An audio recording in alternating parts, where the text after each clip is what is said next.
Adequate notice of this meeting as required by the Open Public Meetings Act of 1975 has been provided by the annual notice published in the Home News and Tribune on January 14th, 2022, and has been posted in the main lobby of the municipal complex on January 3rd, 2002. Township of Edison Zoning Board of Adjustment regular meeting is now in session. Please stand for the Pledge of Allegiance to the flag.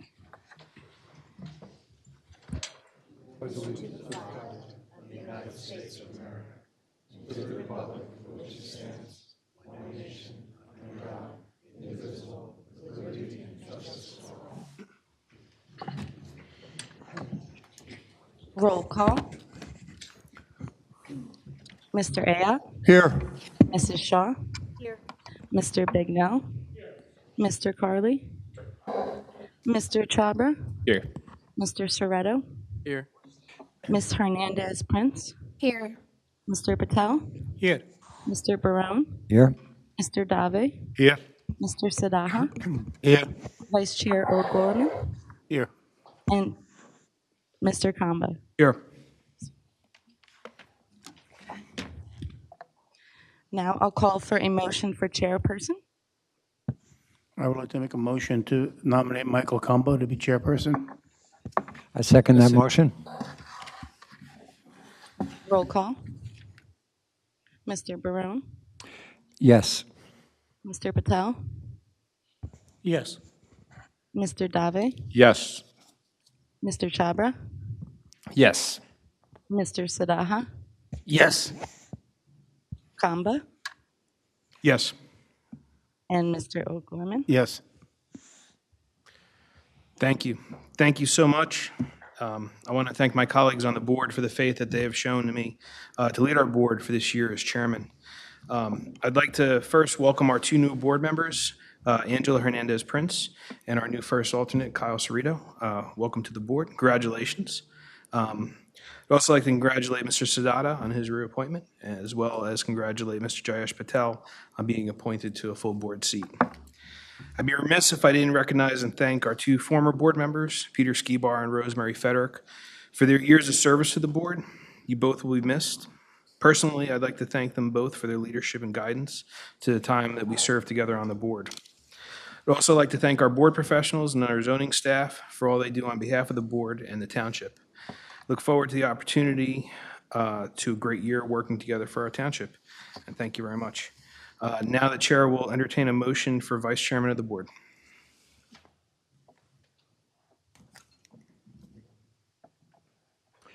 I'm sorry, Michael, I'm sorry. Mr. Brown.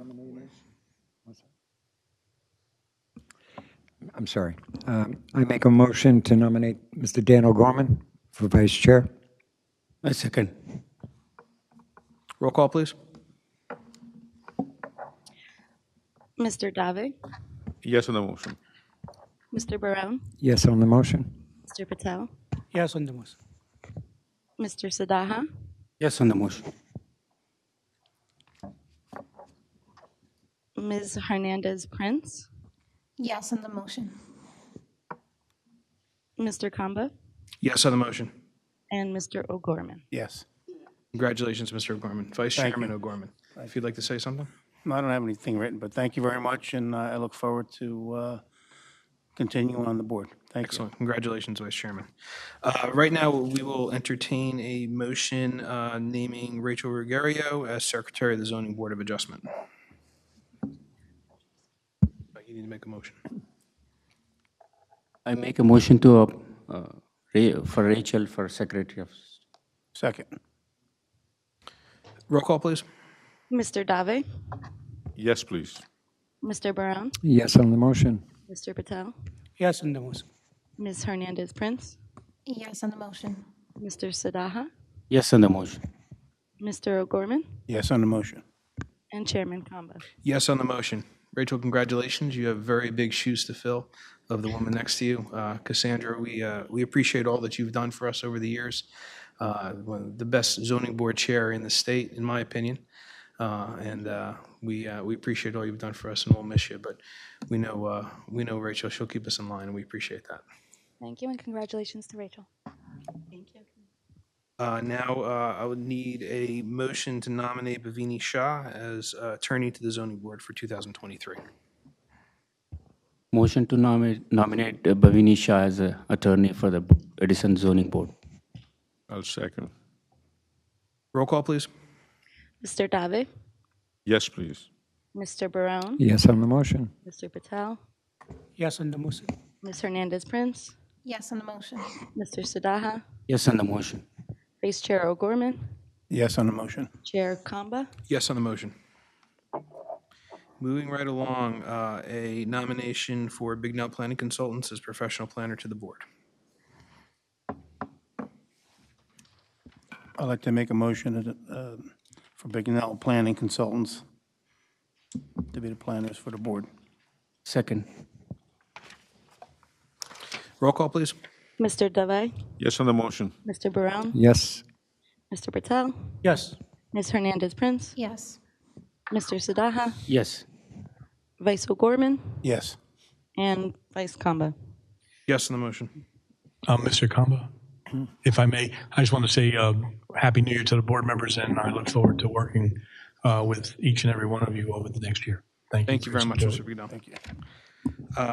Next, a motion naming Delaware Raritan Engineering as professional engineers to the board for 2023. I'd like to make a motion nominating Delaware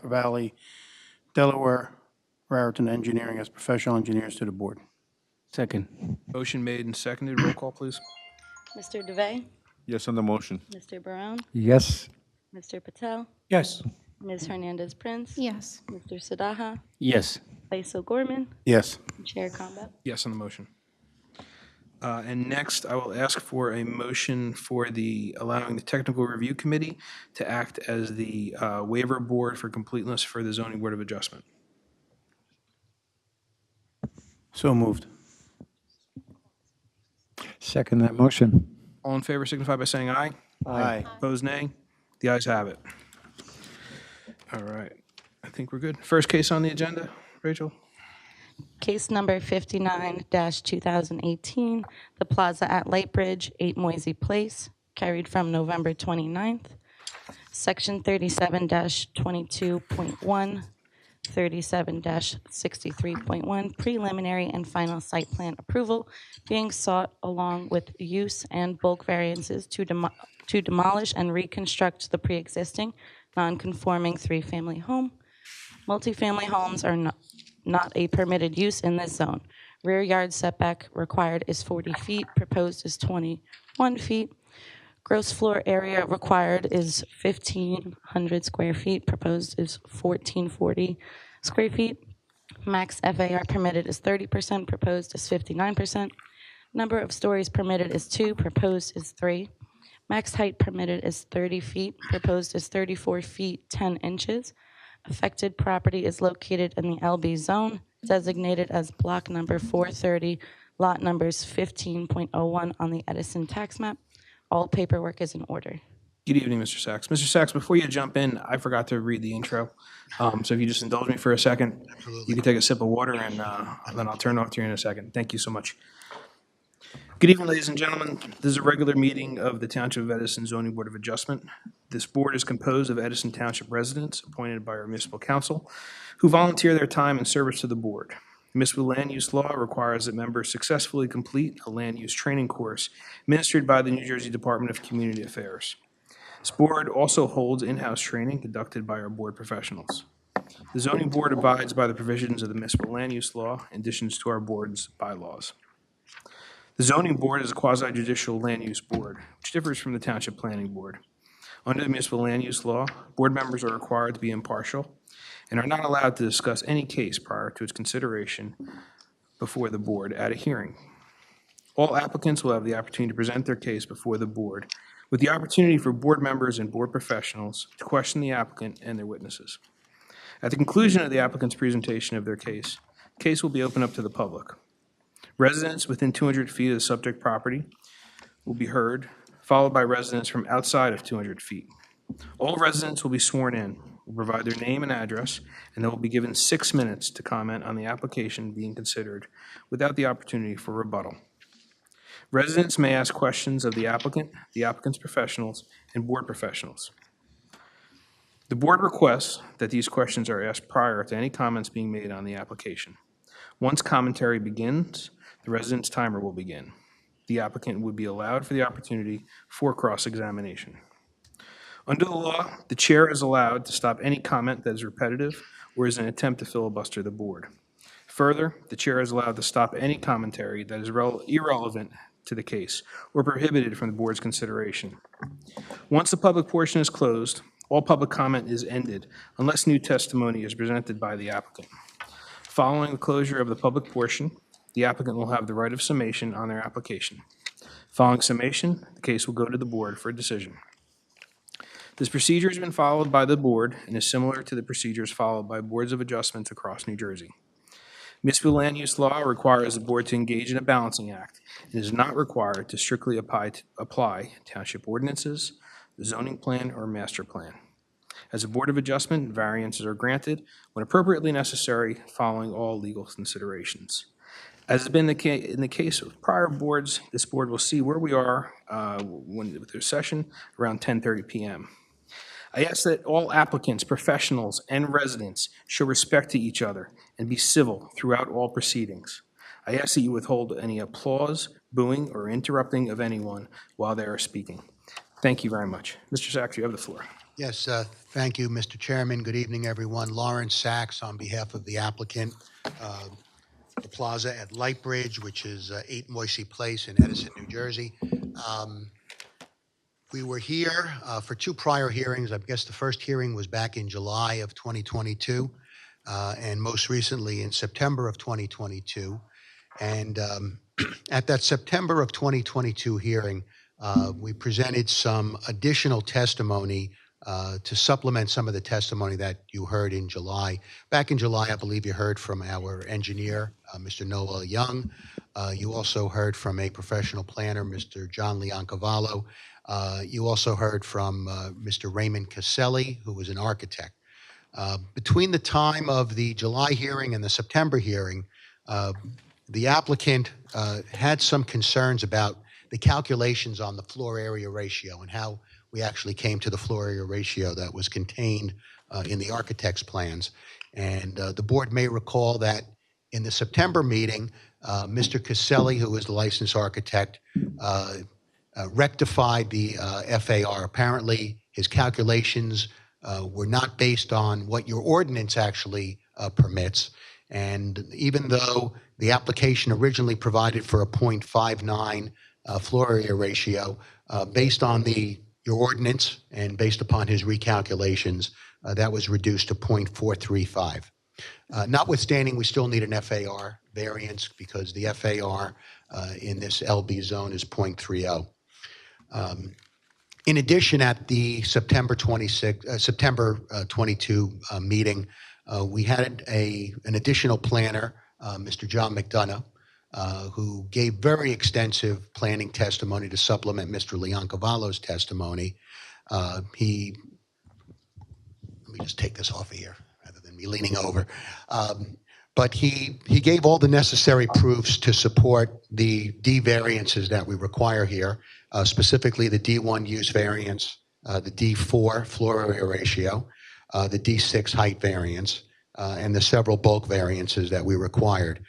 He also submitted a fiscal impact statement, which was provided to the board, which does show a net revenue gain to the municipality as a result of all of this. Mr. McDonough as well commented on the rationale of having the 0.30 FAR in an LB zone or a business or industrial zone.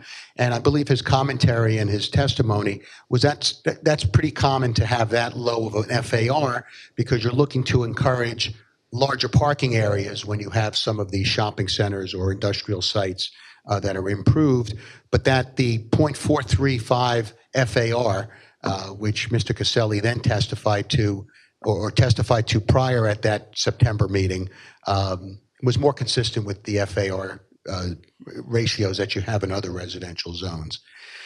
At the conclusion of the meeting, and the only additional testimony which I want to provide this evening has to deal with the issue of an abandonment of this particular use, which was raised by several board members. And as a result of that issue being raised, we did some additional research on this. We have some additional photographs that we'd like to provide for you. We also have an Oprah request, which I think will indicate some information which is very insightful. But without further ado, Mr. Chairman, I know Mr. Mochi was sworn in last time. I'm going to have him verify and authenticate some photographs that we want to submit, and then I'll submit them for you. We'll have him sworn in again. Okay, Mr. Moshi, that's if you'd fine. raise your right hand. Do you solemnly swear or affirm to tell the whole truth, nothing but the truth, so help you God? And just pull the microphone close to you. I do. All right, Mr. Mochi, and I think, yeah, pull that microphone closer to you. I'm going to provide some photographs of some gas meters that are at 8 Moisey Place. You actually took these photographs? Yes, I did. Okay. And they depict 3 rather old gas lines on this property. Is that They were correct? the bridges for 3 gas meters. Okay. All right. Mr. Chairman, if I can, I'll provide this to your secretary and we can pass them out. I'm not sure what the next exhibit marking would be, but I'm sure we can probably figure out what that would be. Please do. Okay.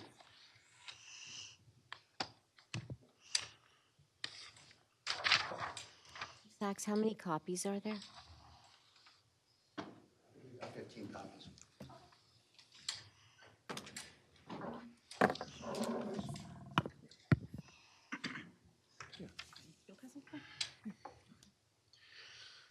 All right, Mr. Mochi, the next exhibit, which I'm going to show you, and unfortunately, I only have 1 copy of this.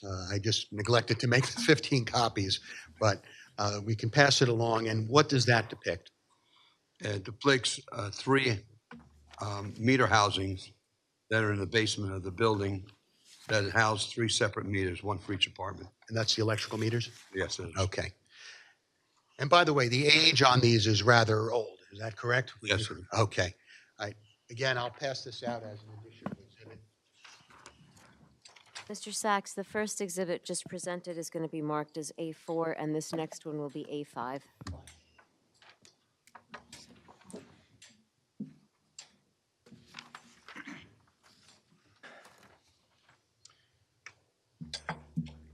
Okay, and the last exhibit, Mr. Mochi, which I'd like to draw your attention to, is you had an opportunity back in November of this year to make an Oprah request to the Township of Edison, and you requested copies of any permits that were taken out on this particular property. Is that correct? That's correct. Okay.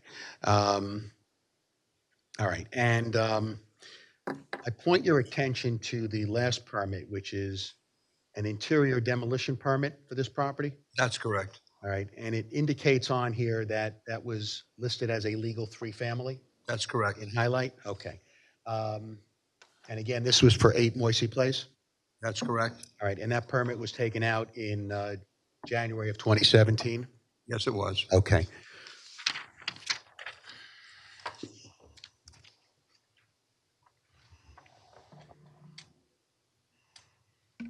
Mr. Sachs, you only have 1 of A5?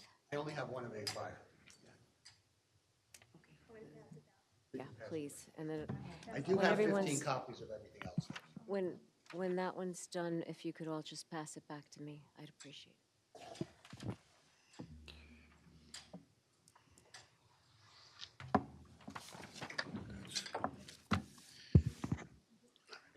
Pass. We'll let him pass it. I'm gonna ask.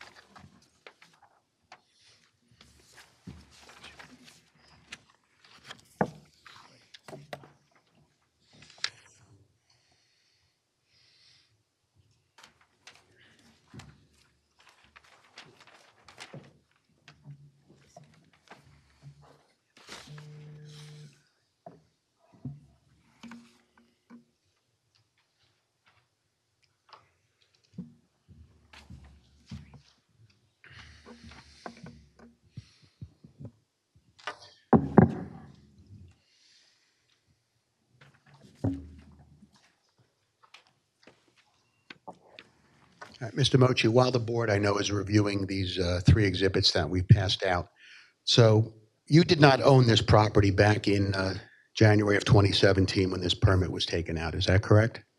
That's correct. Okay. And you acquired the property sometime thereafter? That is correct. All right. And at the time that you acquired the property, the demolition was ongoing? Yes, it was. Okay. And subsequently, if I recall, you filed an application in front of the, I'm not sure if it was the zoning board or planning board in 2018, but that application had to be revised subsequently because of some additional variances? Yeah, that's correct. All right. Then the pandemic hit, and then you filed a further revised application, which is the application that we have in front of us tonight. Well, yeah, but it took about a year before the board heard the second application Okay. because of the pandemic. Okay. Now, during the time period that this permit was taken out and today, has this property been vandalized? Yes, it has. Okay. All right. Mr. Chairman, I offer these proofs for several reasons. One of them is certainly we can see that there is evidence that this property did have three gas meters, three gas lines at one time, did have three separate electrical meters, and I think that goes to support the testimony that Mr. Mochi had testified to at prior hearings, that this was in fact a three-family. I think it further serves to confirm the fact that the other professionals testified to, that it had a history of being a three-family. But I think the most important document which has been provided this evening is really the official document from the Township of Edison, which indicates that at least as of January of 2017, when this permit was issued for interior demolition only, in asterisks, and I didn't put them there, it states legal three-family. So as far as the township was concerned, this had been a legal three-family. Although it's in dilapidated condition today, it continues to be a legal three-family.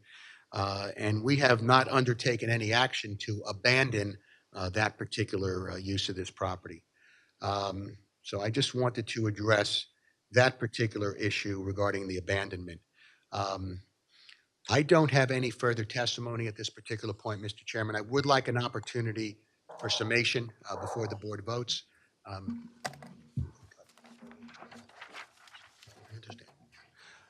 I don't know if we went over the staff reports last time. I think we held off on that, but certainly we don't have any additional testimony this evening. So we're going to go to the board first and see if any board member has any questions, and then we'll then check with our professionals.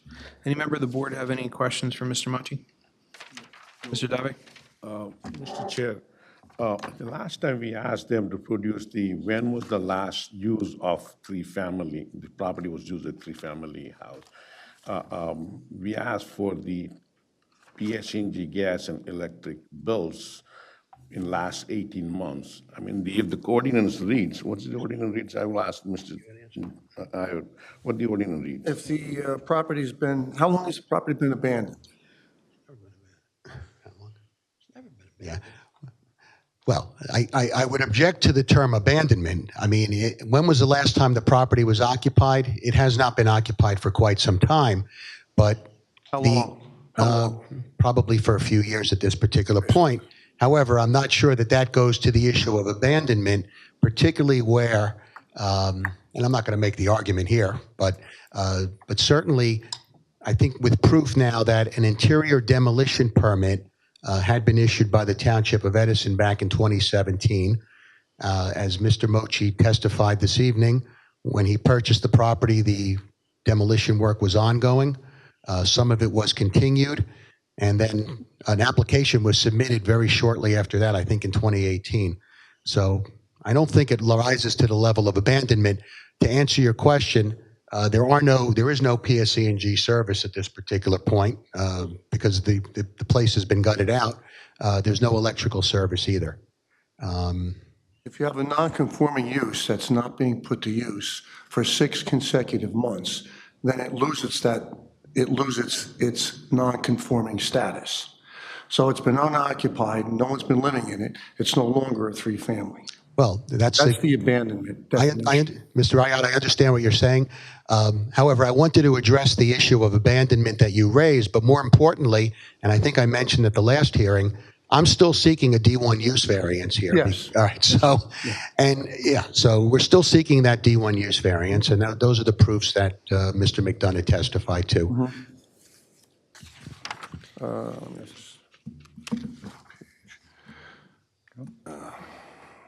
The structure and the premises in combination shall be presumed to have been abandoned and shall not thereafter be used except in conformance with the regulations of the district in which the property is located. So, okay, I just want to make that clear. It is abandoned. I want the board to be made aware of that. Thanks, Mr. Ayotte. Mr. Davi, do you have any further questions? No, I'm good, thank you. Okay, Mr. Barone? Yes, Mr. Sachs, I think also from where we left off in the last time you were here, wasn't there a request to have this building demolished? Was it demoed? No. Can you explain why? Well, we expected to be back in front of this board, I think, back in November, and unfortunately, we had to carry that application. I guess the determination of when it gets demolished will hinge upon what happens with respect to this application. So, okay, there'll have to be an adjudication of some sort. Okay, thank you. Any other board members have any questions? Vice Chairman Barone? I'm sorry, pardon. Vice Chairman O'Gorman. Yes, part of the engineer's report was the property next to it. Is there, my understanding is there's nothing planned there? No, we don't own that property, Right. so yeah, there's nothing planned there at the present time. Okay, and that's the property closer to the railroad tracks. That's correct, sir. Thank you. Anyone else? So I actually have a question. If I'm not mistaken, when you were here last time, there was a comment that there had been a lease in effect. Yep. Has that been produced? I think we produced it at the last hearing, if I'm not mistaken. I've not seen a copy of it. I do have a copy of it. It was from 2019. Okay. I thought we had produced.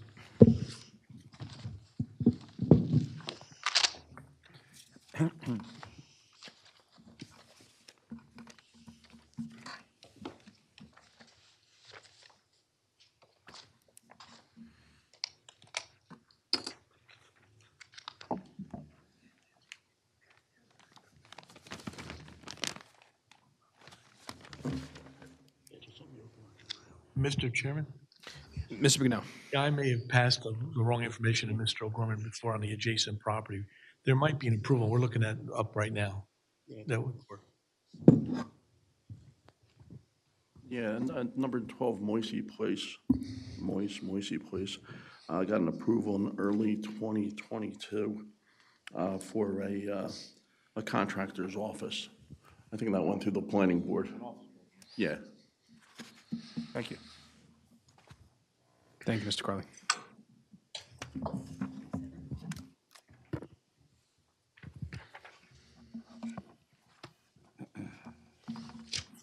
So, Mr. Sachs, this lease will be A7. That's fine.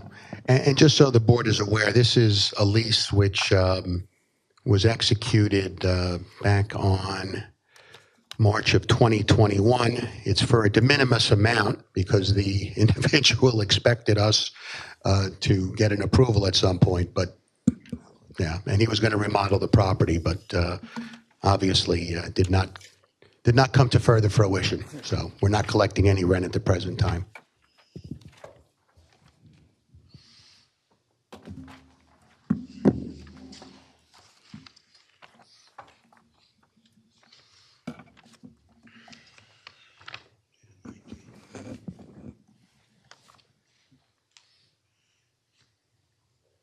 Ms. Shaw?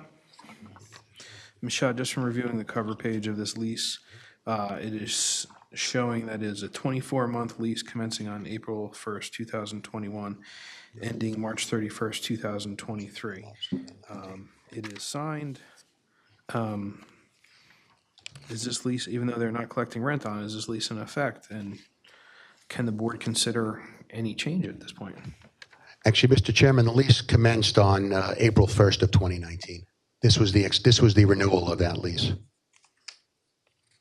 Okay. Yeah. Okay, so, but the renewal of the lease was 2021, Correct. ending March 31st, 2023. Right. We will represent, nobody is living in this property at this particular time. It's not habitable.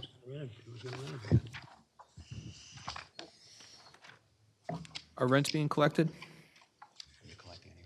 We collected the first month's rent and security. Okay. No rent's being collected now. We got a first month and a security. Again, the property is not habitable. The expectation was, hopefully this board would have approved this application or adjudicated this application even prior to my involvement, because there had been other counsel involved, but it kind of dragged on for a while until I got involved, so. Michelle? How long has it been or there's been nobody living there? How long?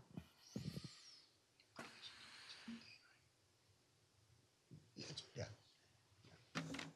Michelle, probably since prior to 2017. Yeah.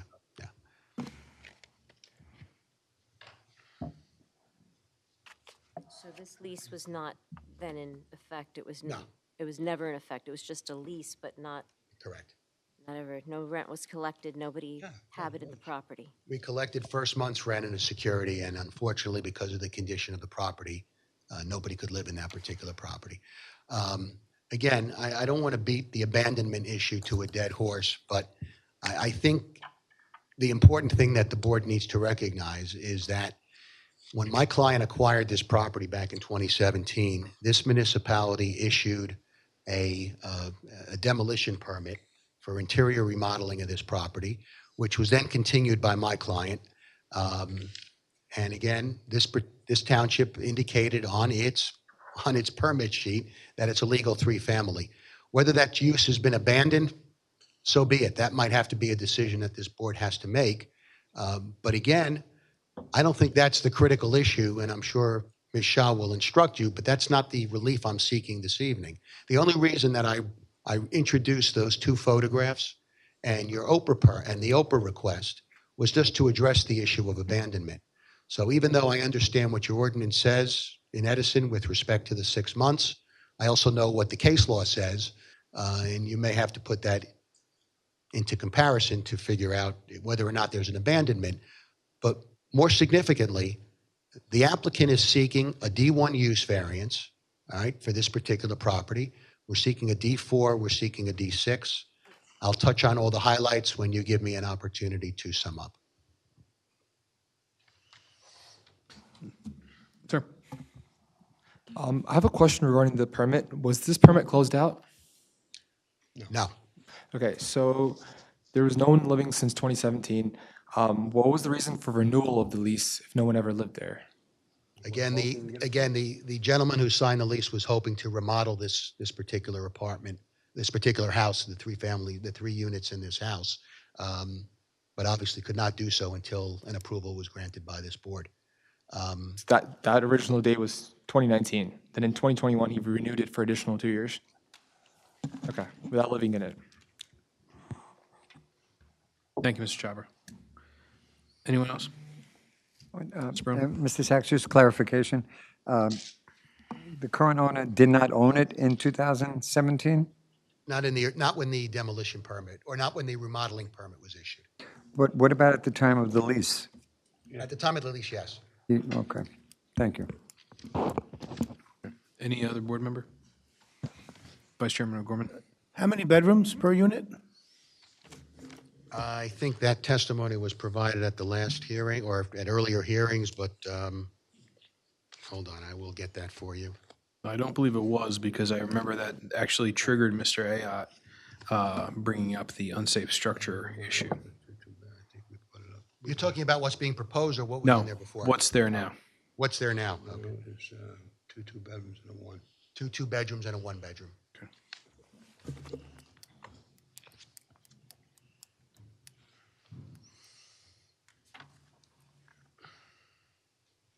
Mr. Bignell, Mr. Carley, do you have any?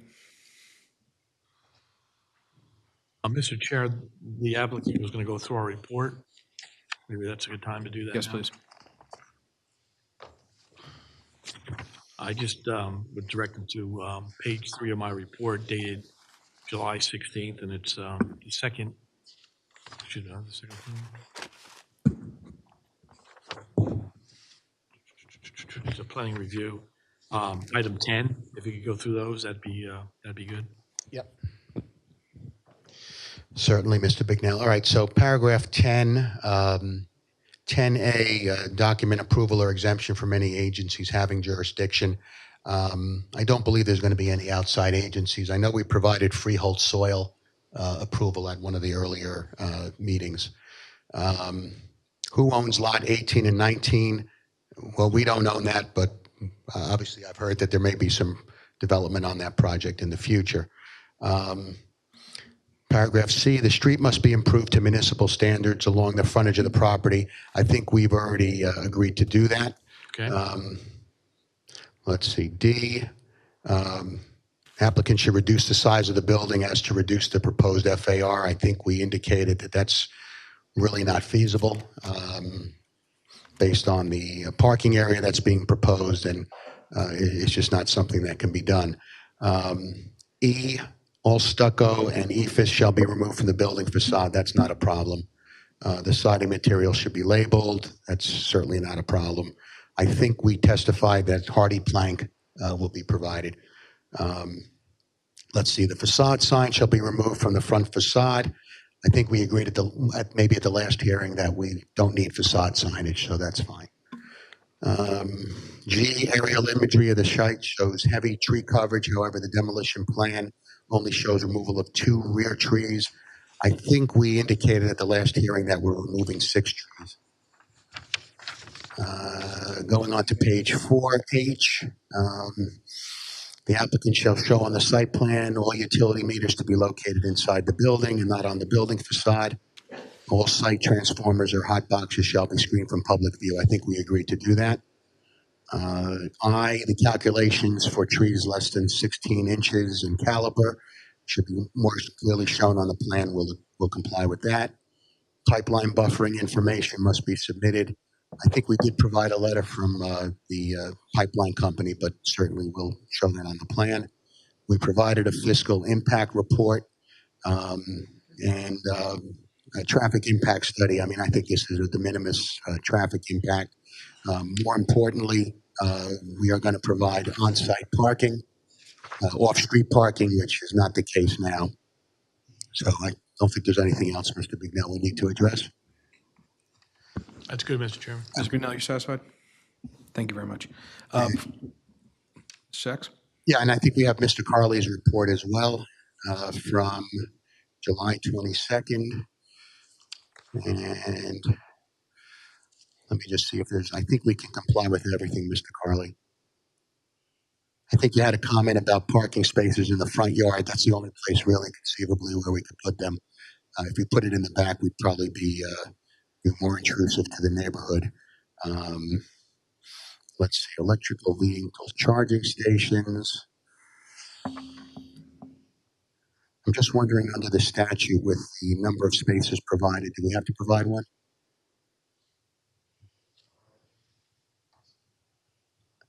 It's residential. I believe that you do. And the electric vehicle charging stations are charging station ready. Okay. It's essentially running conduit to a pad site such that if you're desirous of electric vehicle charging stations, it's easy enough to put in. The parking spots in the front row, in the front yard area, though, that merits board discussion. Again, it is a tight site, but parking spots in the front yard is not optimal. So that's something that merits board discussion. Is there anything else? The other thing also, for the board's edification, the ordinance has been changed since I drafted this report relative to the dry well. And Henkel, correct me where I'm wrong, but I believe the governing body would like drywall to be used more judiciously. So if you find that the soils there, upon doing soil examination, doesn't support a dry well, and in very many places in Edison, the soils do not support dry wells. You just don't have percolation. The water can't go down into the ground. It tends to pool in the dry well, and if it's proximate to a basement, it ends up flooding the basement. So if the board if the board moves this application forward, put a condition in the resolution saying subject to at least stormwater management comments, subject to the determination that the soils are appropriate for a dry well. Mr. Carly, we're fine with that. Okay. I would think you would be, Mr. Sachs. And looking through your report, I think everything else, we can comply with all of the lighting and landscaping recommendations, stormwater management,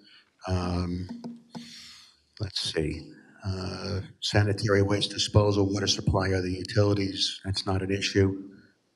Paragraph 6.5 will provide the separate lines for fire suppression and water supply. 6.7, I don't think we were proposing an emergency generator. Well, that's why the word "if" is there. Okay. If you find that you do desire an emergency generator, then just make sure you comply with the municipal ordinances. That's pretty straightforward. Will do. And solid waste management, not a problem. Environmental, not a problem. Miscellaneous, not a problem. So we're good with your report.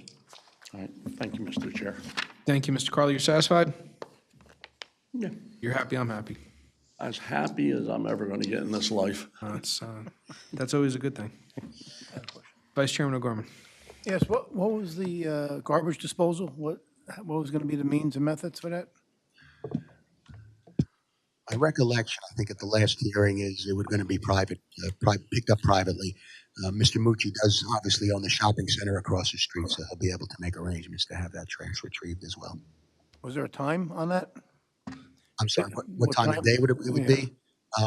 Certainly, you know, we'll coordinate obviously with that trash hauler, but I would imagine it would probably be off hours of that shopping center as well, because they don't have to make two trips, so it'd probably be in the morning. Thank you. So, Mr. Sachs, I have a question. When your response to comment D on Mr. Bignell's report, when he requested or suggested the reduction to the proposed FAR, you said that it was not feasible. Shed some light as to how you feel it's not feasible. Well, as it is, the building, because we're providing the off-street parking, which is one of the requirements which we have to provide, which I would note has not been there before. I mean, when this property was utilized for many decades as a three-family, it just parked on the street. I think there may have been a driveway. But certainly now we're providing a fairly large parking area, so it will not burden the neighborhood. We just cannot scale down the size of this building. I mean, it's just not feasible. So we really can't.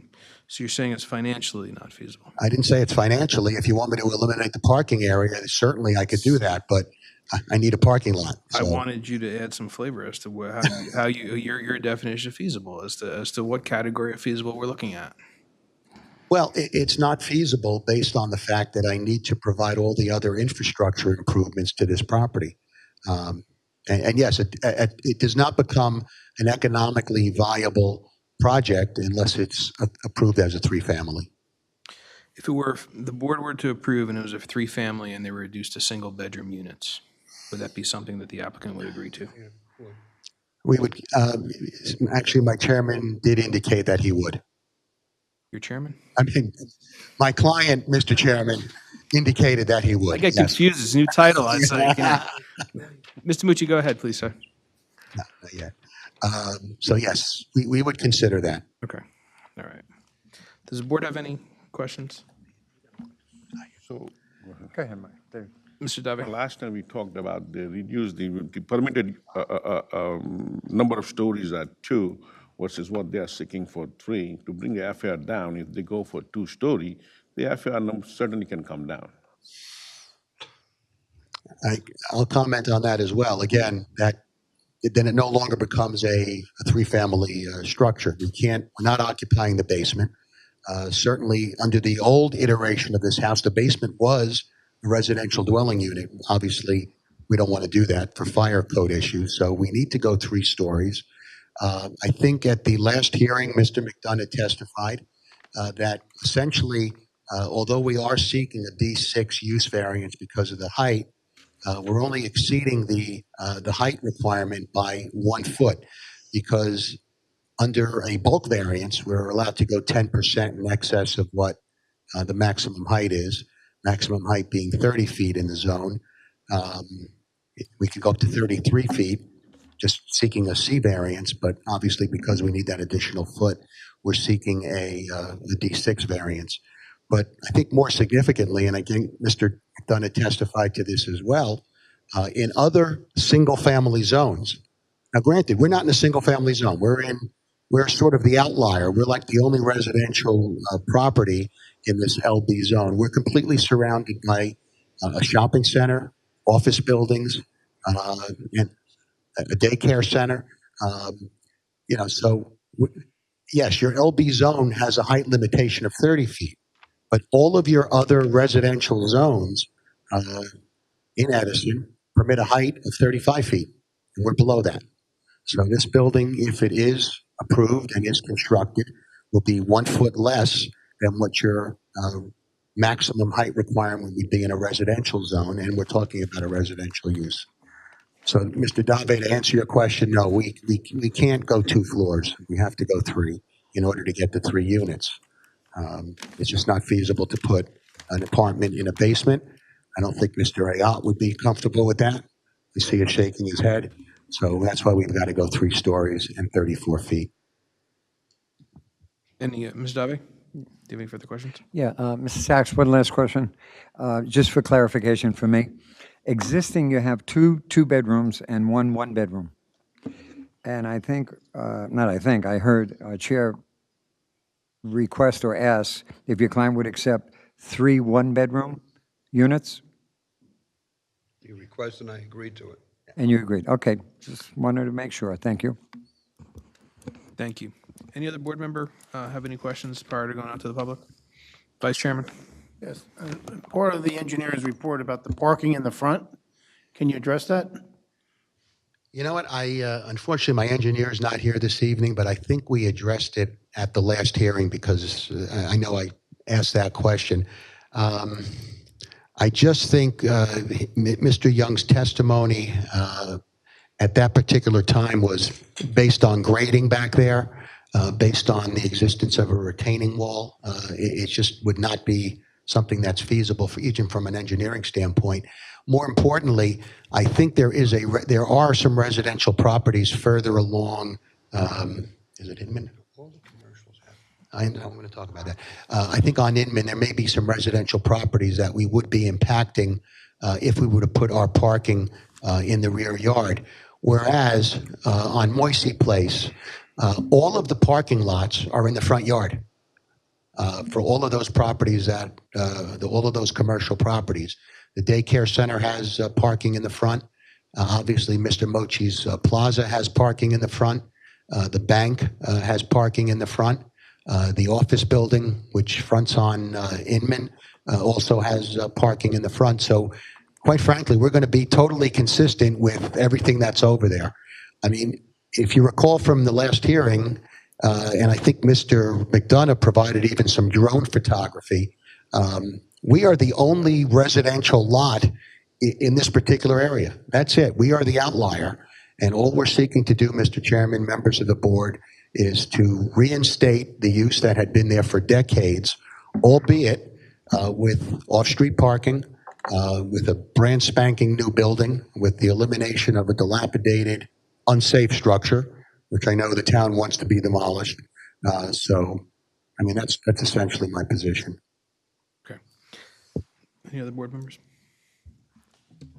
So one question I have, because I was just looking over my notes, which is why you saw me squinting. I was trying to understand my notes from prior hearings, which is why I read glasses. You had agreed to a condition that the first floor apartment, which was originally proposed as the only one bedroom, it would have one full bath and one half bath. If so approved, and all the other units were single bedroom, would you agree for that across the board? Yes. Yeah. Thank you.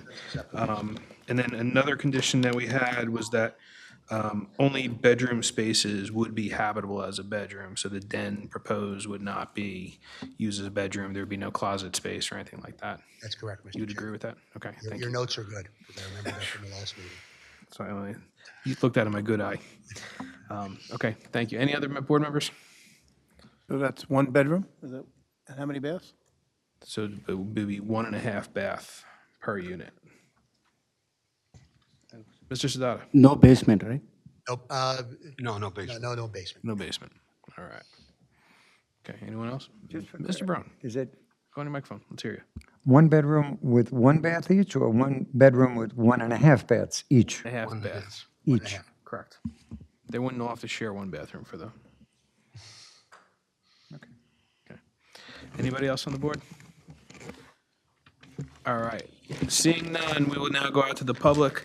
Is anyone within 200 feet of the property wanting to be heard, which means that you have received a certified letter with regard to this case?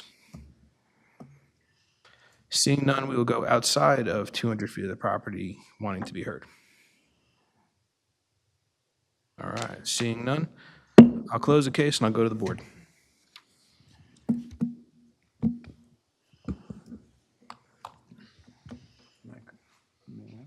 Please. Mr. Brown. I would propose an approval of this application, given the compromise that I've heard, just heard, where the applicant would accommodate the board's request to make them 3 one-bedroom apartments each, and further, one full and one half bath per unit. I see that as a fair compromise for approval of this application. Second. Boy, I want to add something. I want to add more. Vice Chairman. Yes, also the dry well is, will work in with the storm management, and that'll be work with engineering. And then also you'll conform to all engineering reports. And then the private garbage will, The only thing I can't conform to is you want the meters inside, that's your utility request. Gas meters, electric meters, all these, they had to be outside. I think we agreed last time, though, but that's all right. I'm sorry, yeah. That's acceptable, sir. okay, and you'll agree to the conditions from Bignell Engineering and, all right. All right. All right, I would support this, and also just to note that there's no residents that oppose this within the 200 feet or outside 200 feet. Okay. And just for the record, the applicant has met all the conditions set forward, the negative and positive criteria, worthy of approval, and they agree to the conditions set forth within the motions. Madam Secretary, roll call, please. Mr. Brown? Yes on the motion? Mr. Patel? Yes, on the motion. Mr. Chabra? Yes, under motion. Mr. Dove? No on the motion. Mr. Sadaha? Yes, on the motion. Mr. O'Gorman? Yes on the motion. And Chairman Kamba? Yes on the motion. Congratulations. Thank you. Members of the board, thank you very much. Congratulations on your chairmanship, Mr. Chairman, and look forward to seeing you again. Thank you very much. Thank you, ladies and gentlemen. Thank you, Ms. Machi. We're going to take a 5-minute break so we can switch out court reporters and the board can stretch our legs. So 5 minutes. We'll be back at 8:12.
Oh, you're not here? Oh, you're so nasty. What are they doing? I read the transcript, that's what. Oh my God, he was going like. Did you ever get called that growing up? Was that? Well, sometimes when I see them over the phone, like, how do you spell it? I'll say bar one, then they get it, you know? But if I own the bar, I would call it bar one. Bar one, sure. There is a bar one in Bound Brook.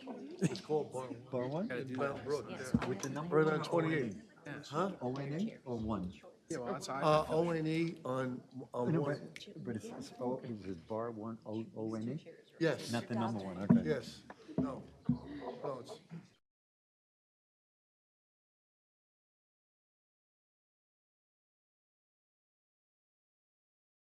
Oh, I was gonna say, let's go to Verone. All right. All right, we'll go back on record and resume the hearing. Rachel, next case on the agenda, please. Okay. That's going to be case number Z15-2022, American Outdoor, 740 Old Post Road, carried from November 22. Use and bulk variances to construct and install a 100-foot billboard on the existing property. Front yard setback is 50 feet, proposed is 10 feet. Side yard setback required is 40 feet, proposed is 15 feet. Max sign height permitted is 15 feet, proposed is 100 feet. Number of sign faces permitted is 1, proposed is 2.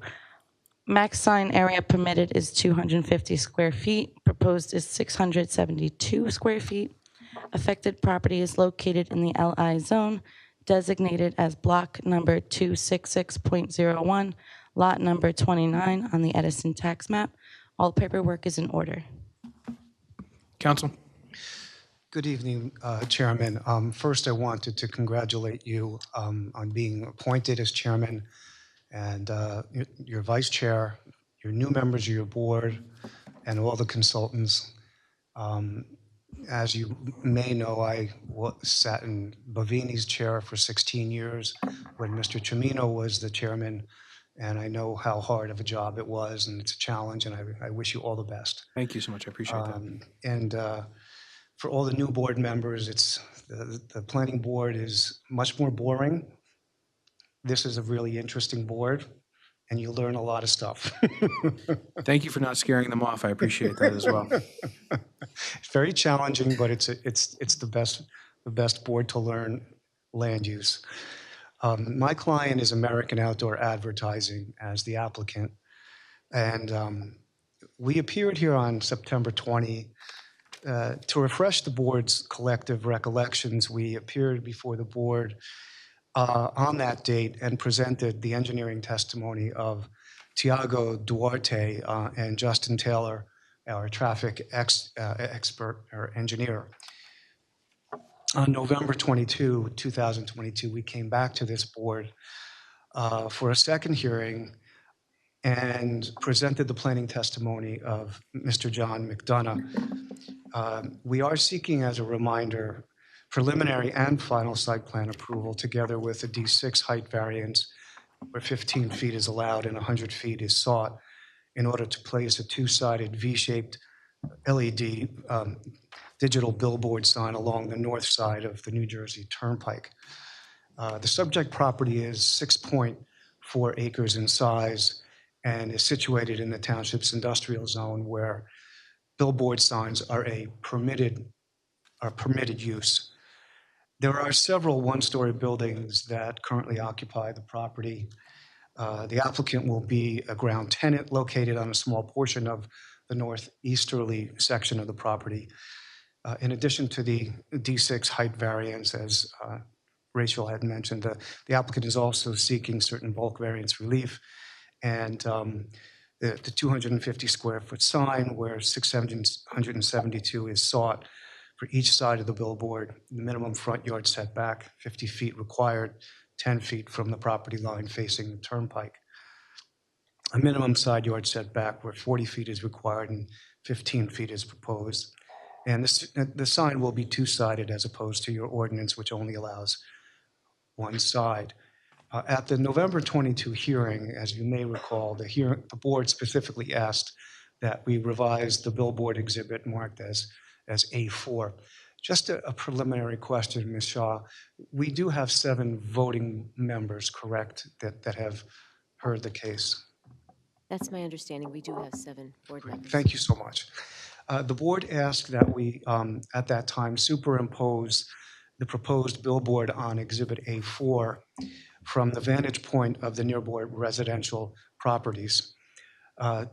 Despite the testimony from Mr. McDonough, in which he unequivocally stated that, in his opinion, the proposed billboard would be substantially filtered, if not completely obscured, by the vegetation and buffering between the residential properties and the proposed billboard. Mr. Carley opined, and the board agreed that they wished to see the outline of the billboard superimposed on Mr. McDonough's images, even if the revised exhibit would depict a billboard that would not be seen as a result of the buffering. Mr. Duarte and Mr. Sperone from Dynamic Engineering revised the exhibit marked as A4 and superimposed the billboard on the images to depict how the billboard would appear if not for the buffering. I would ask that the board please mark this exhibit as A5. It's been submitted, pre-submitted, well in advance of this hearing as A5. This exhibit was submitted to the board on January 6th. Furthermore, as the board likely recalls, at the last hearing, I summarized the watchfire study, which was lighting study, which was submitted to the board on November 9th as Exhibit A2. The board expressed concerns with the watchfire report as it related to the professional certification of the report.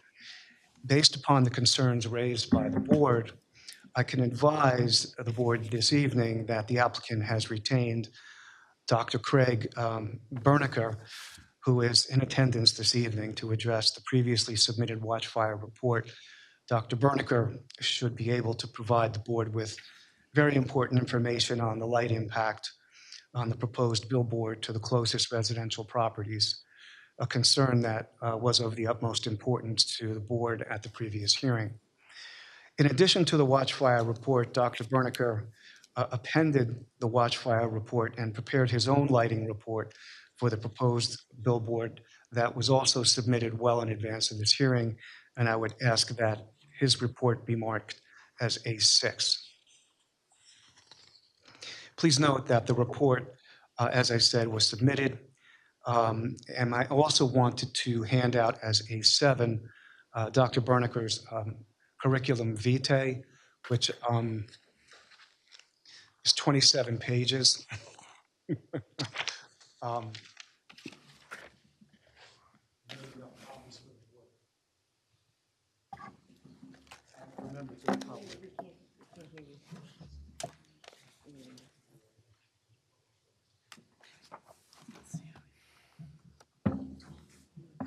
Microphone.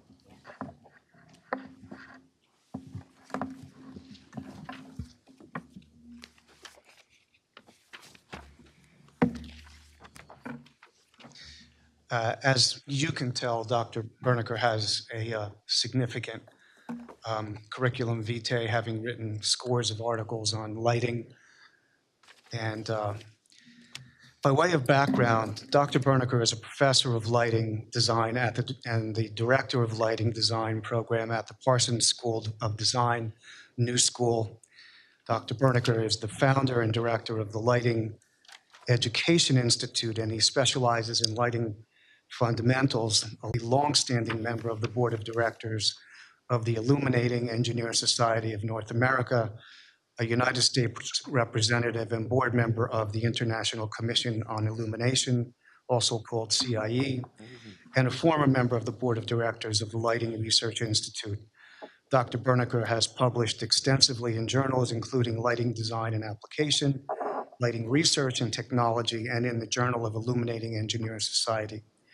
He's authored a number of volumes in the IESNA Lighting Education Series, and he's been a technical and peer reviewer for the Department of Energy and has presented papers and workshops on lighting-related topics across the United States and internationally. It is my hope that the board has had the opportunity to carefully review his report. Dr. Berneker's report should be able to answer any of the board's questions on, and he's here to answer questions on his report as well as the Watchfire report. To briefly outline tonight's hearing, we only have two witnesses. We would like to present the following witnesses to the board to conclude our application. At the last hearing, the board specifically asked that we bring back all of our experts, which we've done. They're here this evening to answer any questions the public may have. I have Mr. Sperone, who is a licensed engineer from Dynamic Engineering. Mr. Sperone oversaw the creation of the submitted site plan. Unfortunately, Mr. Duarte is unable to attend, but Mr. Sperone had the opportunity to review Mr. Duarte's testimony and will be able to answer any questions from the public as it relates to Mr. Duarte's testimony from September 20th. Mr. Sperone helped create Exhibit A5, which is before the board this evening, and I will ask Mr. Sperone to provide the board with some mechanical insight as to how he was able to help create that exhibit. Next, I'll bring in Dr. Berneker to present his report, and his testimony will be particularly pertinent to the board's concern relating to the alleged flashing lights that would be emitting from the digital component of the proposed billboard. Lastly, John McDonough is back, and I will recall him to answer questions from the public as well as provide the board with additional planning testimony in light of the superimposed billboard exhibit and Dr. Berneker's newly prepared lighting report. I also have Justin Taylor, if needed, to answer questions from the public as it relates to his traffic testimony. And finally, Mr. Starning is here. He's a principal of the applicant. And Mr. Chairman, I'd like, if I can, introduce Mr. Sperone to start off, have Mr. Sperone sworn, and take a few moments to place on the record his educational and professional background. Without objection.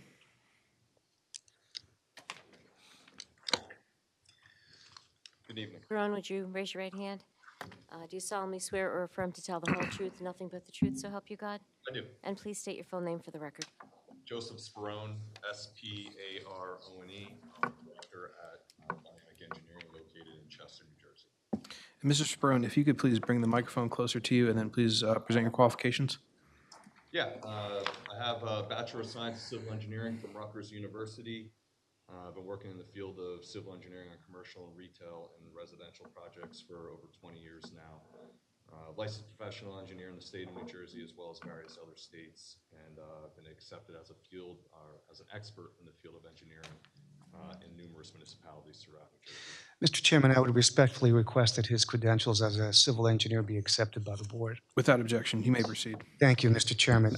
Mr. Sperone, you had indicated to me that you've read all of the transcripts that I forwarded to you. I have. Okay. And you work closely with Mr. Duarte from your office, is that correct? I do.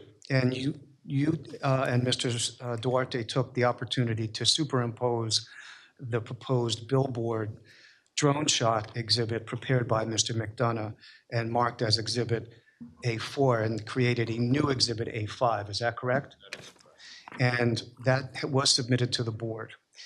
Tell us about the mechanics of how this was done in your office. Yeah, so and the board does have these copies. I have extras here. I don't know if anyone else needs copies. If members of the public want to see them, I'm just going to hand out a few. Okay. So what the board has in front of them, Exhibit A5, is the same photographs that were presented by Mr. McDonough as Exhibit A4. What you'll see basically in the middle of each of those, or approximately in the middle of each of those, is a red box, and most of them it's labeled approximate limits of. So for example, photo 1, which is the drone aerial view from Westerville Avenue, the end of Westerville Avenue, 67 Westerville Avenue. You'll see a little red box in the center of the photo. It's labeled approximate limits of 14-foot by 48-foot sign face. If you flip to photo 2, page 2, similar from Old Post Road, 700 Old Post Road. You'll see a red box kind of right off the corner of the top of the roof there, the right-hand side of the roof on that page, labeled approximate limits of the billboard structure rear.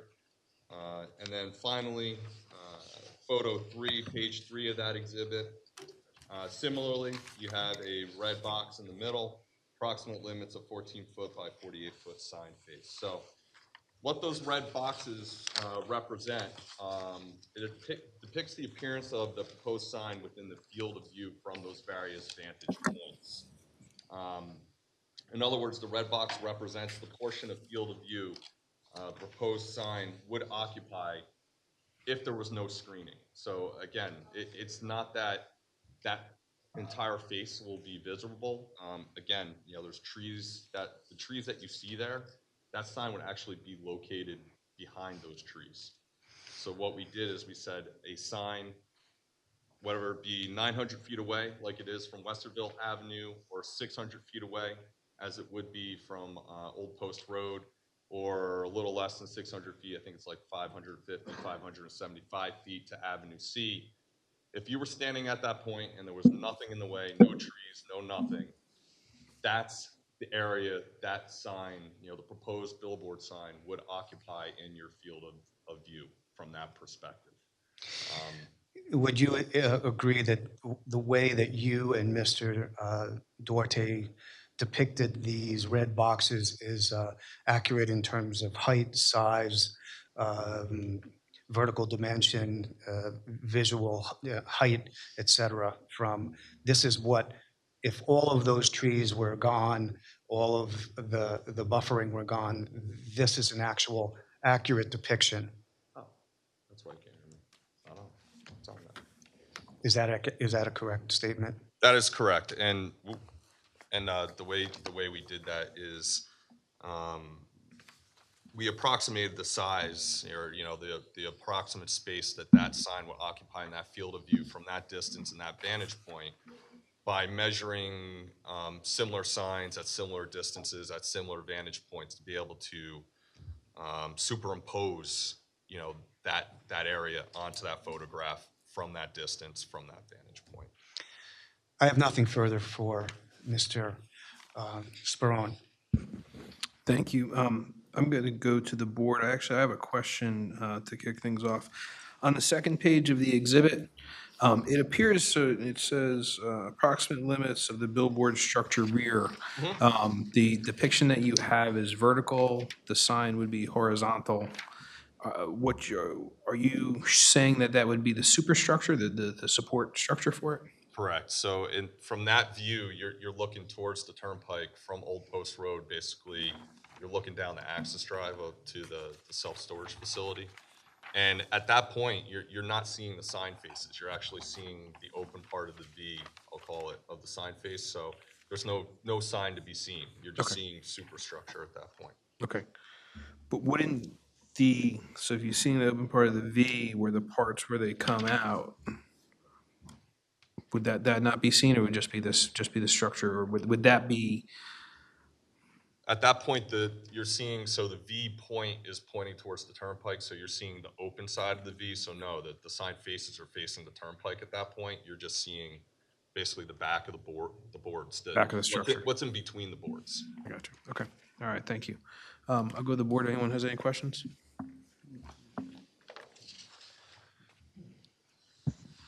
Vice Chairman. Yeah, on this exhibit here, that on A5, over on 67 Westerville Avenue, on page 1.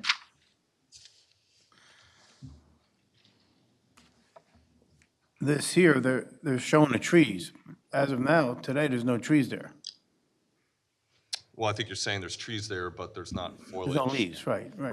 Yeah, I mean, these are the photos from, I believe they were early November, but even with that said, I mean, of course, the leaves drop in the winter, but, it's not going to be an unfiltered view. You're still going to have a stand of trees that would be in the way. And then that doesn't impact the size of, what that's occupying in your field of view. You know, that's still the size of the sign from that vantage point, what you're going to be able to see.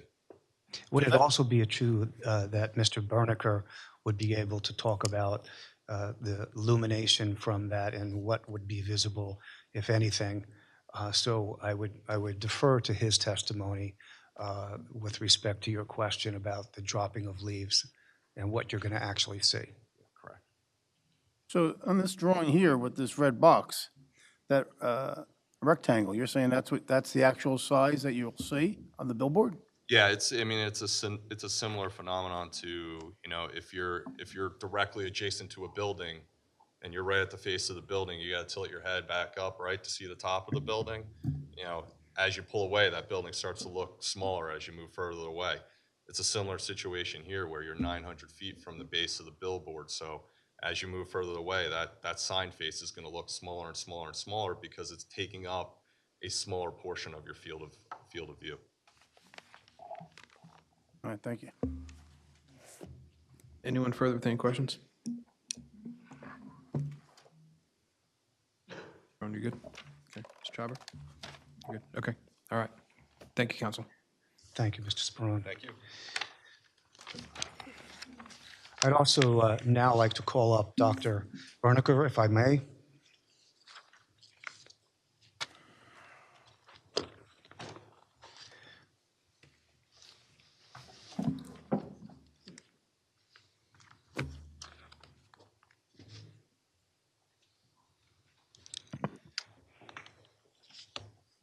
Dr. Berniker, if you could bring the microphone closer and raise your right hand.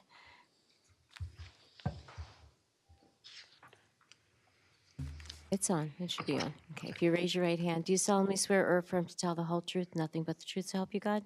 I do. And please state your full name for the record. Craig Berniker. Last name is Bernecker. And Dr. Berniker, if you could just give us some qualifications. If you could summarize the 27 pages, because I want to get to bed some point tonight. Sorry about that. No, it's okay. It's academia. We're supposed to write everything down like that. So that's why I do what I do. I am professor of lighting design and director of the graduate lighting programs at Parsons School of Design, which is part of the New School University in Manhattan. Prior to taking this position, I ran the lighting program at Penn State University in the Department of Architectural Engineering for 20 years. As was stated, I'm a past president of the Illuminating Engineering Society of North America, which is the US, Canada, and Mexico. And I'm the Division III representative for the United States to the International Commission on Illumination, which basically focuses on applications of lighting as opposed to measurement of lighting and things like that. What wasn't mentioned is that I am a past chair of the Technical Committee of the International Dark Sky Association, which addresses issues similar to what we're talking about here tonight. And I've been a consultant to the U.S. Department of Energy. Mr. Chairman, I would ask that Mr. Berniker's credentials, his amazing credentials, be accepted by the board as a lighting expert. Oh, yeah. Are you a licensed engineer in the state, or he's being presented as an expert? Just being presented as an expert. Okay. All right. And the board will take it as such. Yes, we'll accept you. And I would like to see your holiday lighting display one of these days at your house. 'Cause I'm sure it's quite impressive. You may proceed. Thank you, Mr. Chairman. Mr. Berniker, you were brought in because you were asked to take a look at the Watchfire report, which you appended as an exhibit to your report, correct? That's correct. That report, your report, has been marked as A6. I am not going to steal your thunder. I'm going to ask that you merely summarize your report and the salient facts and salient conclusions that you've reached. First of all, I'm an independent consultant hired by Watchfire to evaluate their technology and particularly to assess it relative to this site or application. I visited the site on January the 4th, just a couple of weeks ago, and I conducted lighting measurements at the site as well as conducted a visual evaluation of the site. In my report, you'll see some images that represent the scene as it exists now and the light sources that exist now from a number of vantage points that are pointed out on the Google Map illustration that I provided as well. I'm not going to go into all the detail, but rather try to describe more in layman's terms what some of my findings are to some degree. And when we think of things like this, exterior lighting and how it might be objectionable in certain situations, there are generally two issues that we try to address. One is called light trespass, which is essentially light that would fall onto a property that would be unwanted to some degree. So it's light that's delivered onto a property. I did some of those measurements and found that there was no contribution, or would be no contribution, appreciably beyond what was already there in the scene. And that's based on my analysis of the Watchfire report and their technical data that's included in that report. Probably the greater issue is the issue of excessive brightness or glare within the field of view of someone. So they're looking out and they're seeing something very brightly lighted in the field of view. And I think what we need to recognize, as was described a bit earlier, is that for most of the residences along Old Post Road, they're basically viewing the back of the sign. They're not seeing the lighted faces of the sign whatsoever. And really, it's only the left-hand sign, face of the sign that would be in any way evident to any of the neighbors along Old Post Road or the adjacent streets. Trees and elevation limit that view to some degree, recognizing that, again, leaves on the trees will block more of view than no leaves on the trees, but you can see that the trees are still fairly evident in some of the images that I provided in my report, even though there are not leaves there. The residence that probably is of greatest concern, or residences of greatest concern, are those that are closest to Route 95, who would be looking essentially along Route 95 towards sign. And they would have a chance of having a view of the lighted face of the sign. You saw the image that represents, from that particular point of view, the size of the sign relative to the entire field of view. So size plays a role here in terms of it being glary or objectionable. The smaller the size, the less of an opportunity is to really present a condition of glare or be objectionable in any way. Moreover, the Watchfire sign, Watchfire manufactures the LED modules that would be built into the sign. And they have provided with their technology baffles or louvers that basically block the light that would be coming off the sign at certain angles. LEDs by themselves are very directional devices. They are what we often refer to as forward throw light sources. Unlike an incandescent lamp, which is omnidirectional, these are very, very directional. So by themselves, they throw light in one particular direction. But in addition to that, Watchfire has added these baffles that would further restrict the light so that to either side of the center, if you will, the perpendicular to the face of the sign, there's a complete cutoff at 30 degrees to either side. What that means is even with that small image that was described and illustrated to you earlier, the view would be somewhat oblique and the brightness of the sign would be significantly diminished. The other thing to take note of is that at night, the Watchfire technology dims the sign down to about 3% of its overall brightness or intensity, if you will, during the course of the day. So that basically winds up with a very low light when you're looking at the sign directly. It's at nighttime, so you don't need a lot of light in order to see an image.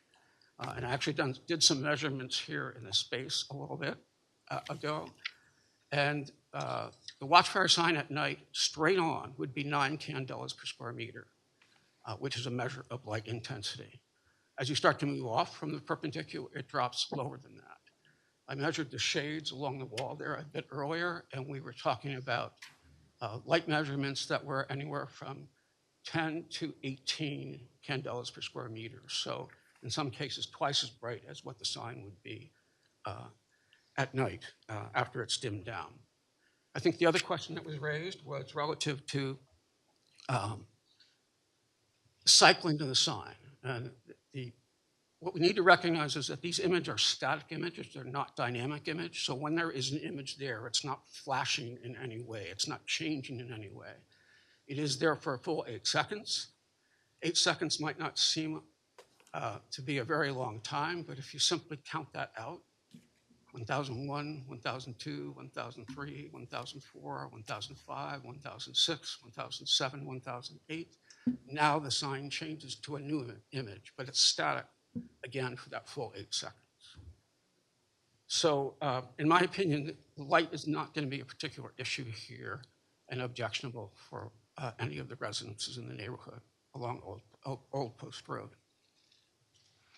Thank you, Thank you, Doctor. I appreciate it. I turn it back to the chair. Thank you. Does any of the board have any questions?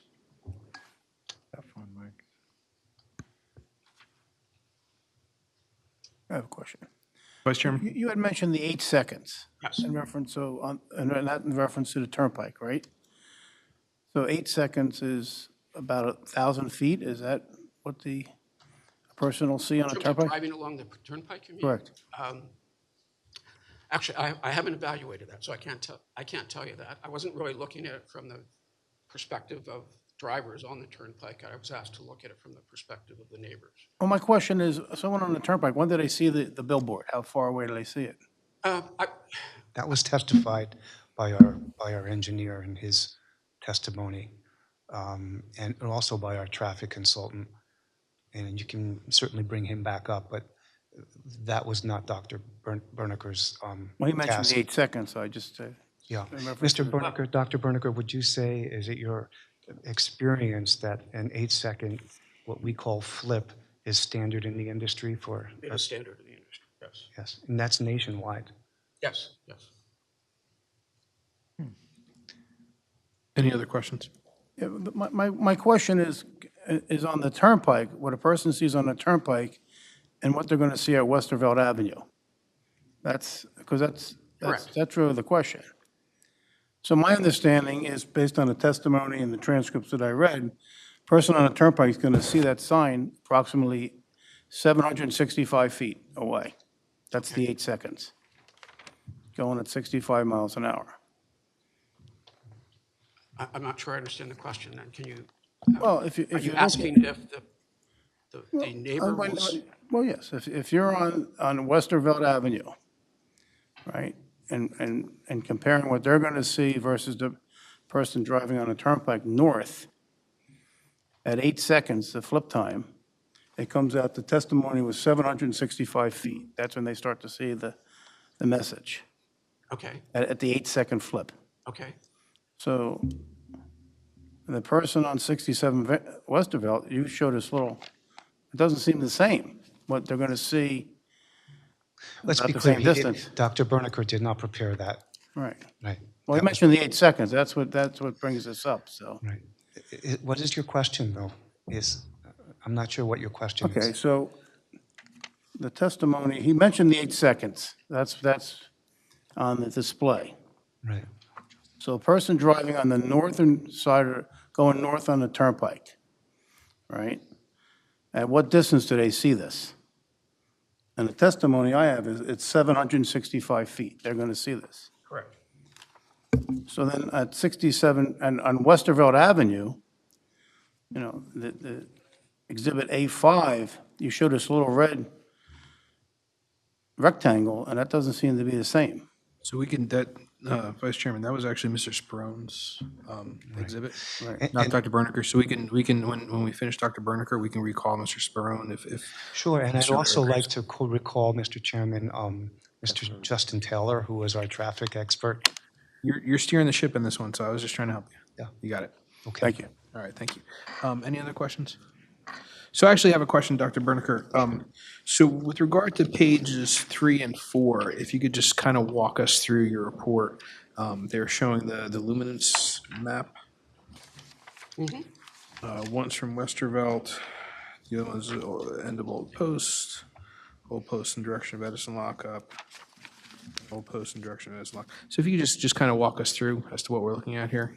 Yeah, so these are actual measurements. These are what we call pseudo-color representations of the amount of light. It's much like if you generate or do a measurement with an infrared gun. You would get something along these lines, but for infrared radiation, not for light itself. The scale Sir, on can the you, left-hand can you side- just Can you speak? just bring the microphone I'm closer? Can you speak into the mic, please? Oh, there we go. Sorry about that. Thank you. Did you catch that, or would you like me to repeat it? Mr. Brown, did you? No, I mean, but at least from this point forward, if you can, I appreciate Okay, it. sorry about that. I wave my hands a lot, so I move around. I'll try to be more static in this particular situation. So basically, I was taking images with a luminance mapping device from different points of view. So this would be the view that someone on Westerville Avenue would see and the measurements of the existing lighting there, just to try to get a sense for what the ambient condition currently is relative to how much light would be delivered by the sign if they indeed could see it. And this first image is actually from that property that's closest to 95, approximately 900 to 1,000 feet away from the sign itself. The second image is starting to move in along Old Post Road, and there are actually a series of images there from different vantage points that are actually indicated on the if you want to refer to it as a map that's shown earlier in Figure 2, the Google Map image, basically.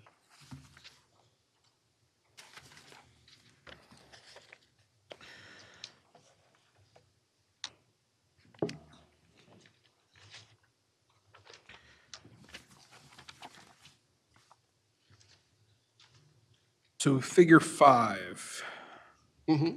there is, which would appear to be maybe like an exterior light on a home where that is. That's correct. At point That's 2? correct. Okay. And then can you talk to as to what the impact of the digital billboard would be with regard to these? For most of these images, there wouldn't be any because they would not have any view of the lighted face of the sign. And even for the first image, which is probably the most salient image with regard to this, the size that you saw in the other consultant's report is the maximum size that they would see from that vantage point. It's also at a more oblique angle, so you're not looking at the lighted face straight on at all. So the luminance would be relatively low. Imagine holding your iPhone in front of you and then starting to view it from the side, or rotating it. You'll find that the brightness changes dramatically. It drops off considerably. So at this particular angle, you would find that it's far less than the nine candles per square meter that I actually pointed out. And I think, Doctor, that Is evident answers part of the Vice Chairman's question because when you're traveling along the turnpike, you're going to see this straight on. But when you're on Westervelt, because of the angle of the sign and the cone of vision, which we talked about in a prior testimony, what someone visually sees is going to be different in those residences, correct? That's correct. That's correct. Did you do any analysis of the other set of homes on the other side of Edison lockup? Would you be just directionally speaking to like the north? There's properties directly off of South Main Street. I was asked to review the residences along Old Post Road. My understanding is that there are apartment buildings to the Correct. far right. I did not do any measurements of that particular location. Okay.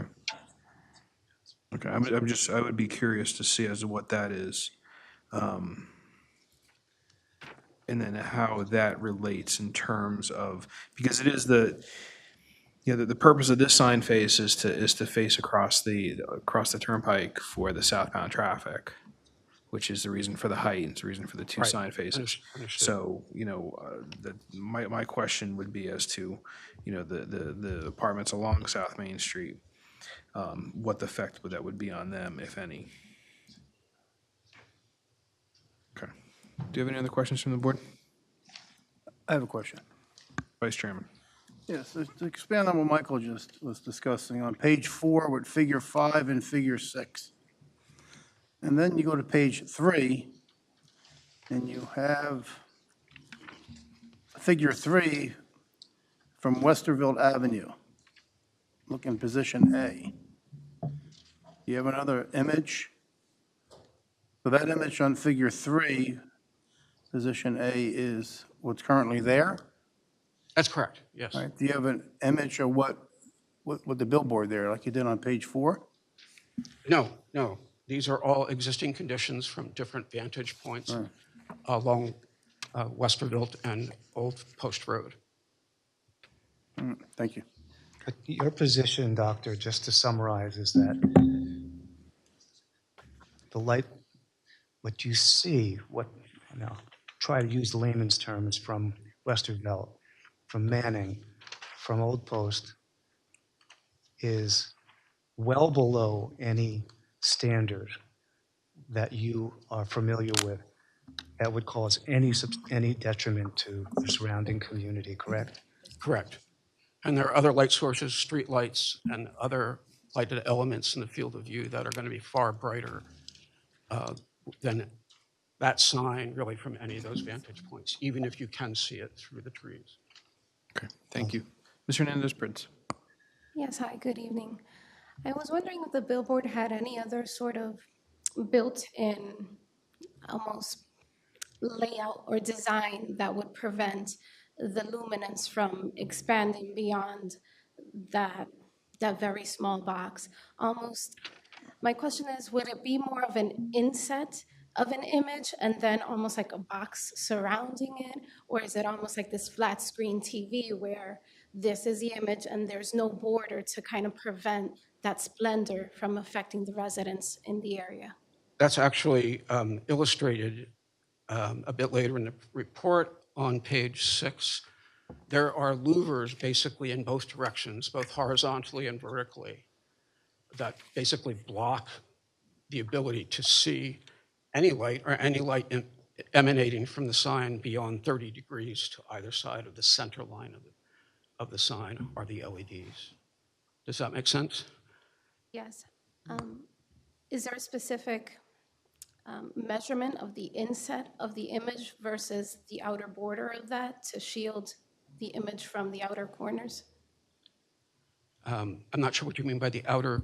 Meaning the surrounding image, is there a specific measurement of how in the billboard goes in regards to how much it projects out? My understanding is there's no box around the entire sign, as you may be thinking. But, excuse me, the horizontal cross-section shown on page 6, that's an individual LED that's being shown there, very tiny. And you can see basically the baffling that's provided to try to limit the light from emanating from the sign beyond 30 degrees. That's the horizontal cross-section. And the same thing happens vertically, where there basically are louvers that block the light from going up. So there's no light pollution essentially from this sign either. Okay, thank you. That was my question. Thank you. Anyone further on the board have any other questions? Mr. Brown. Dr. Bernica, your credentials are incredible. I thought perhaps that you had even invented the light bulb, This sign, when it's illuminating, it's 24 hours. And during the day, do all of these considerations, are they moot, meaning there's no impact on residents or because it's light and in a daytime setting? And what we're talking about really is impacted after dark? Correct. If you envision someone coming down an old country road with their high beams on at nighttime, and how objectionable that is. And think of that same vehicle coming down the road during the daytime. You may not even notice that the lights are on. They emit the same amount of light, the same intensity of light, but your perception of them, which we call brightness, changes dramatically daytime versus nighttime. So during the day, the daylight basically washes out the sign itself. So it then it confirms really why the opposition to the impact that this sign may have is definitely when it's much more impactful, like at night. Correct. And there's a lot of technical information that I try to follow, but I try to break it also down into simple terms, which is, with your help, you just did that. And I have a better understanding of how the sign affects people and at what times. That was really what I was trying to communicate with you. Thank you. Thank you. Anyone else? Okay. Thank you. Counsel. I'm going to bring back Mr. Taylor. Thank you, Doctor.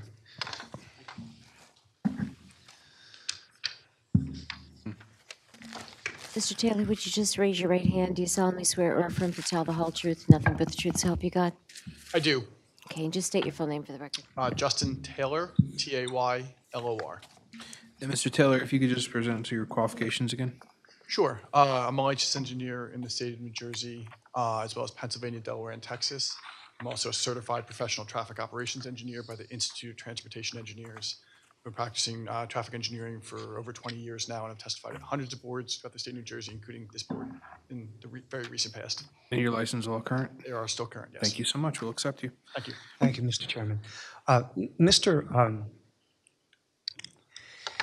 Taylor, you had testified about what's called the cone of vision during your testimony and what you actually see on the turnpike.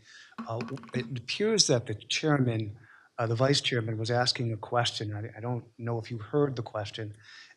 Do you think that you could appropriately answer that question? Absolutely. I heard the concern. I heard the 8 seconds. And as part of my original testimony, we talked about how you actually see the billboard. Now, that 1,000 feet, what we talk about is you kind of recognize that it's out there. It may be something that you want to look at. You're really not reading the message there unless it's an iconic logo. I used the example the last time, the Nike swoosh, you would know everywhere. You are not going to be able to read the phone number for the local plumber at that distance. But what you're doing is recognizing that the billboard's there. And then as you approach the billboard, the sweet spot we talk about is probably right around 500 feet is where we really want it starting to be visible. And you're going to start to really receive that information, depending on the text size and other things. So when we look at the speed limit at 65 miles an hour, that's 95.3 feet per second. As you pulled out of my testimony from the last time, traveling northbound, you have about 765 feet within that cone of vision, translates to about 8 seconds. Traveling southbound, you're talking about 6.4 seconds for that same visibility. And so with all that, you have the ability to fixate on the billboard, which they do in those 0.4 of a second increments, perceive a portion of the message. If you're interested, you look back at it and you dwell on it, successive fixations for about a second through that whole time. So it's visible through that area. But as A5 showed you, at 1,000 feet, at 900 feet, the billboard is small. You're not reading the message at that point. You're just identifying it that it's a point of interest that you might want to look at. Thank you. I just have one other question. You've testified on other billboard applications, have you not? I have, yes. And digital billboards on interstate highways particularly, have you testified about those? I have, yes. And consistent with my question to Dr. Berneker, is the 8-second flip standard in the industry? So it's standard within New Jersey. It's standard throughout the country. There are actual multiple states that have even shorter flip times. The recommendation by the FHWA is 8 seconds, but there are numerous states that actually have less than that. Okay, thank you. I have nothing further. Thank you. Anybody on the board have any questions? Good. All right. Thank you, Counsel. Thank you very much. I have really nothing further, Mr. Chairman. I think it was we were going to bring back the witnesses for those limited purposes. And I think our case rests, and we will allow, move to the objectors or the public. So if I remember correctly, we didn't finish questioning Mr. McDonough. We wound up- You are right. You I are know. right. Thank Yes. you. That's Yes. the best news I've heard all day. right. Mr. McDonough, can you? Court reporter took that down, right? Yeah, thank you. Thank you. I'm glad you mentioned that, because I did have questions for you. Thank you. Mr. McDonough, if you'd raise your right hand, do you solemnly swear or affirm to tell the whole truth, nothing but the truth, so help you God? Yes, I do. And just state your name for the record. Hi again, everyone. Happy New Year. My name's John McDonough, MC, capital DONOUGH. Mr. McDonough, if you could please give us your qualifications. Sure, I'm a licensed professional planner here in the state of New Jersey. That license is current and in good standing, and I am also nationally certified AICP. I have no objection. You may proceed. Mr. McDonough, you heard the testimony of Dr. Berniker. You've heard the testimony of Mr. Sperone and also Justin Taylor, who came back to talk about the cone of vision and the visibility of the sign from the turnpike. Based upon what you've heard, is there anything more you want to add to your testimony after having listened to what those experts testified to from a planning perspective?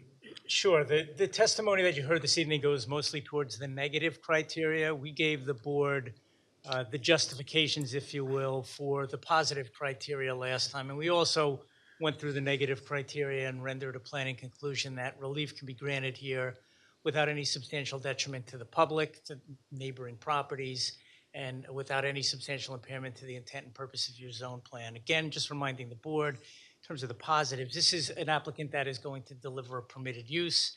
It doesn't deliver a building per se. It delivers a message. It delivers the written word, which is a form of communication. And that in and of itself, being that it's a permitted use, does promote the general welfare and is recognized in your LI light industrial zone, which we know is an active zone.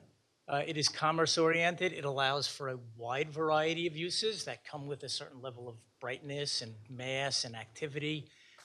Alongside a major highway as well, which also has the, I'll say, the fluidity of movement through it and lights. And of course, we gave you the sense of the ambient context as well. Over the break, I got to play at your Top Golf across the way, which we know has some height to it and some brightness as well. So we consider all of this context as we go through the consideration of the negative criteria. I started by falling back on the predicate of the testimony of Mr. Duarte, who talked about functional impacts, and again, reminding the board that this is a functionally inert land use. It doesn't generate any traffic. It doesn't generate any population, any runoff or the like. I think that was pretty straightforward as part of the testimony that built up to that. Again, it's not a building per se, so it's not creating a mass that a typical building would generate. Secondly, we talked about the safety aspects, which you heard through Mr. Taylor's testimony, about how there's no conclusive evidence that this particular land use will have any correlation with a greater rate of accidents or driver distraction or the like. And you've got good, solid testimony in that regard as well. When I testified, I tried to touch upon visual impacts, and that's been augmented by the testimony this evening of Mr. Sperone. Again, our visuals went from the nearest homes, showed the saturation, if you will, that would help to obscure the visibility of this object, and that's what this land use is. It's an object in a sea of objects that are already ambient in the area. And the key point through Mr. Sperone's testimony, I think was a good request of the board, is that objects tend to dwarf as we recess from them. And maybe I used this analogy last time, but the Empire State Building gets as big as your thumb from a certain distance. And that's sort of what this visual showed here as well, that these are small objects in your field of vision. You have a very, very wide field of vision, and this is going to occupy a very small portion of that if this were, I'll say, a visual desert. So we couple that with the fact that we do have all this saturation and all this interference between the sign and the, I'll say, the visible public as well. The operative word is not visibility per se, but whether the sign itself would have a substantially negative visual impact. So visibility alone, just because you see the light in the distance, doesn't in and of itself constitute a negative visual impact. We need to look at the full picture, and I think that's what the evidence gave you this evening. And then finally, importantly, you just heard the testimony of Doctor with respect to the brightness impacts. We talked about the spillage, that there would be no light spillage onto neighboring properties. And then again, the light image itself, or the focal point of the light, again, being so far away and at an angle where, for the most part, these homes that are in the neighborhood are not going to see the light source whatsoever, or maybe a small portion of it. Again, we look at the operative word in the statute, that there will not be a substantially negative visual impact. And really, the testimony that you've heard this evening, I think, bolsters my planning conclusion that this is a good land use. It's a permitted land use. The applicant is asking for additional height here to effectuate the purpose of the land use, to make sure it's visible to the motoring public that it's intended to be targeted at. That goes towards the balancing of whether that additional height would, again, cause any substantially negative visual impacts. We often look at the case law with respect to whether that additional height would cause negative shadow effects. Clearly, that's not the case here. Added population density, clearly that's not the case here. And then again, those other negatives or potential negatives that I talked about, functional impacts, brightness, safety, and visual impact.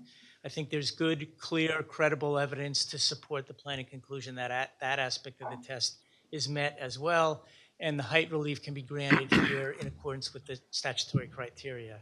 You have some lower level relief related to the positioning of the sign on the site. We addressed that as well. That it's going to tuck into a corner of the property where it's most remote from the residential, closest to the highway, and will not interfere with any of the functionality of the operations of the site. So I think there's good harmony here. It's a use that belongs somewhere, and we think our applicant has found, I'll say, a good spot to achieve its purpose. Thank you. With that, I'll rest. Okay, does the board have any questions? Mr. McDonough? Brown? Sir, as I'm listening to a lot of the testimony, it's from the applicant's position, it's why it's not a detriment to people, houses, and privacy and things like that. So I'm asking an impact question, and this may be way after the fact, but how did this spot get picked for putting your sign when it has some adverse impact on residents? In other words, there are miles of turnpike, and why was this location chosen when it clearly impacts residents? Well, first, I would like to ask, do you agree with the conclusion that was stated that there would be an adverse impact to the residential neighbors? There would not be an adverse impact. Again, falling back on all of the testimony that we just heard. I think what he meant is this Edison is very dense, crowded, populated town. Remember Most one other areas of the turnpike where there is not scarcely populated town. The DOT issues a certain limited number of permits, and there has to be a distance limitation that is approved by the DOT. It's not an easy process. So, and also your light industrial zone is not enormous. So the number of locations where you can put a permitted use, a sign, a billboard sign, is limited as well. So with the distance limitations imposed by the DOT, the zoning limitations imposed by the town that it has to be in a light industrial zone, Mr. McDonough, are you agreeing with my conclusions, my statements? Yes, and again, I'm just looking at the permitted uses in the LI zone. This is a zone that allows a wide variety of uses, so lighting goes with those uses as well. And Mr. Barone, if you're looking for the background as to how they chose their site, we can. If you're looking for the background as to how and why they chose this site, Mr. Stawning is here from the applicant, so we can request that he testify. You want me to elaborate? No. What I'm saying is that there's another witness. The applicant's actually here, and we can ask him for the backstory on it. Sure. That would be fine. Thank you. Thank you.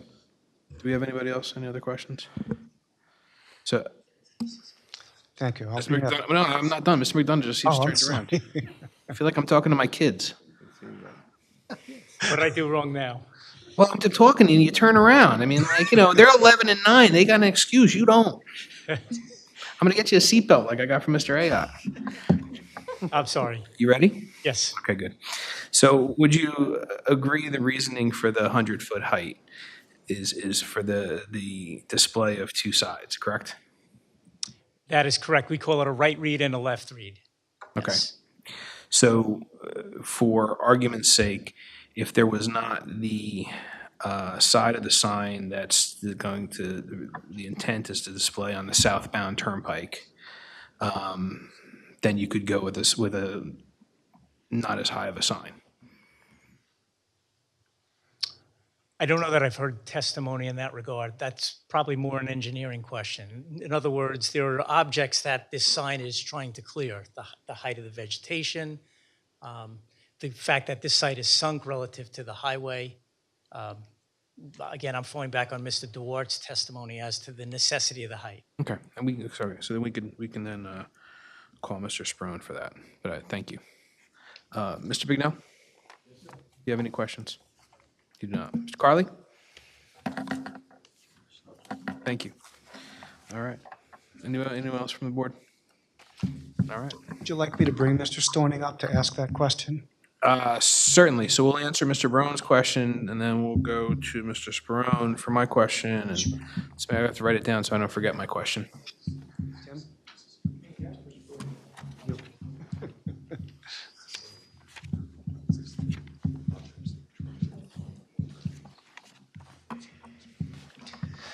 Mr. Stoning, would you raise your right hand? Do you solemnly swear or affirm to tell the whole truth, nothing but the truth, so help you God? I do.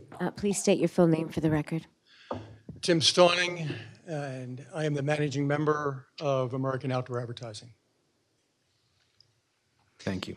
Mr. Stoning, the board member one of the board members asked the question, and I can't see that far, so that's why I can't name by name. It's tough getting old, but the question was asked about why you chose this site, why this site, as opposed to any other site. You had actually touched on that answer extremely well. It's a highly regulated industry, the outdoor advertising industry, and so there are only certain areas in any municipality or state that allow the placement of outdoor advertising signs. So based upon the rules and the regulations that we deal with at the state level, and then at the local level, it sort of limits and narrows the availability of locations that would be acceptable at the both state and local level to pursue development. And so this particular location, one of the few, to be honest with you, in the entire township along the turnpike that fit the criteria at the state level from a spacing standpoint, and also within the proper zone to place outdoor advertising signs within Edison Township. Thank you. Mr. Brown? Thank you for your testimony. What I'm thinking about in your answer is, so there are limited options for where you can even pick a location to start from, where you get to this point of making application.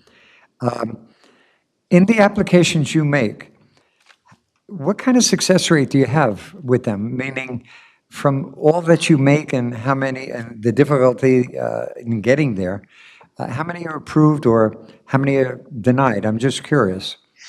It varies based upon every municipality, local government, the way the code is written and what have you. So every code and every area of the state, be it New Jersey or in other states that we operate in, have different regulations. So every application really has to be treated and looked at on its own. When we do our development analysis, we try to make a determination that we would have the best success possible in the areas that we choose to develop. I appreciate that. Thank you. No other question, Mike? Thank you, Mr. Brown. Anyone else? So I have a few questions. Currently, does American Outdoor have any other billboards operating in the state of New Jersey? So the last project we just completed was actually in Cranberry Township last year. It was a double-sided digital sign along the turnpike. And our entry here in New Jersey is we're relatively new into this state. We do operate under the American Outdoor Advertising label in other states, bordering states, in Ohio and Pennsylvania and New York. But our development aspirations here in New Jersey are sort of on the front end. We're about a 4 or 5 year old company here. And You do have an application pending in Franklin Township, correct? Yes, we do. We have 4 or 5 other locations that we're actually pursuing with state permits in addition to the Franklin Township location as well. And nationally, what would you say your percentage is digital versus static billboards? Overall, with our inventory, in terms of the industry's percentage or our Where your company's at, please. Well, we're at a very entry level at the digital side of the game. We're probably less than 10%. Okay. Out of 300 or 400 locations. Okay. All right.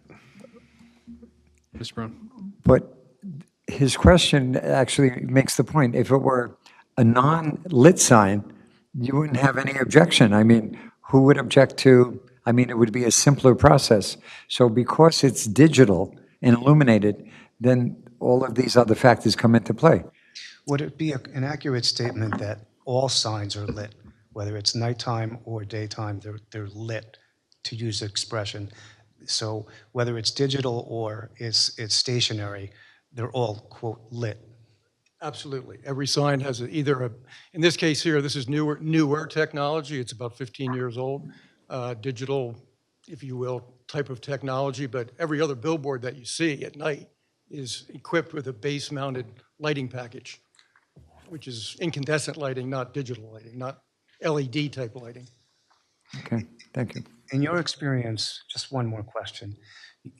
You've read all of the studies that have been out there, and you are familiar with the Highway Beautification Act and all of the studies done by the FHA and the state of New Jersey, and digital billboards have been determined to be safe, even with an 8-second flip. Is that correct? Absolutely. And I've been involved in the industry for over 35 years and have been involved with many development projects in the digital arena before even the American Outdoor Advertising affiliation that I now have. So yes. Okay. Anyone have any other further questions? Mr. Bignell, Mr. Carl, do you have any questions? Okay, all right. Thank you. I rest my case, Mr. Chairman. Would you be willing to call Mr. Sperone again? Because I Sure. didn't. That's Thank correct. you so much. Yes. Mr. Sperone?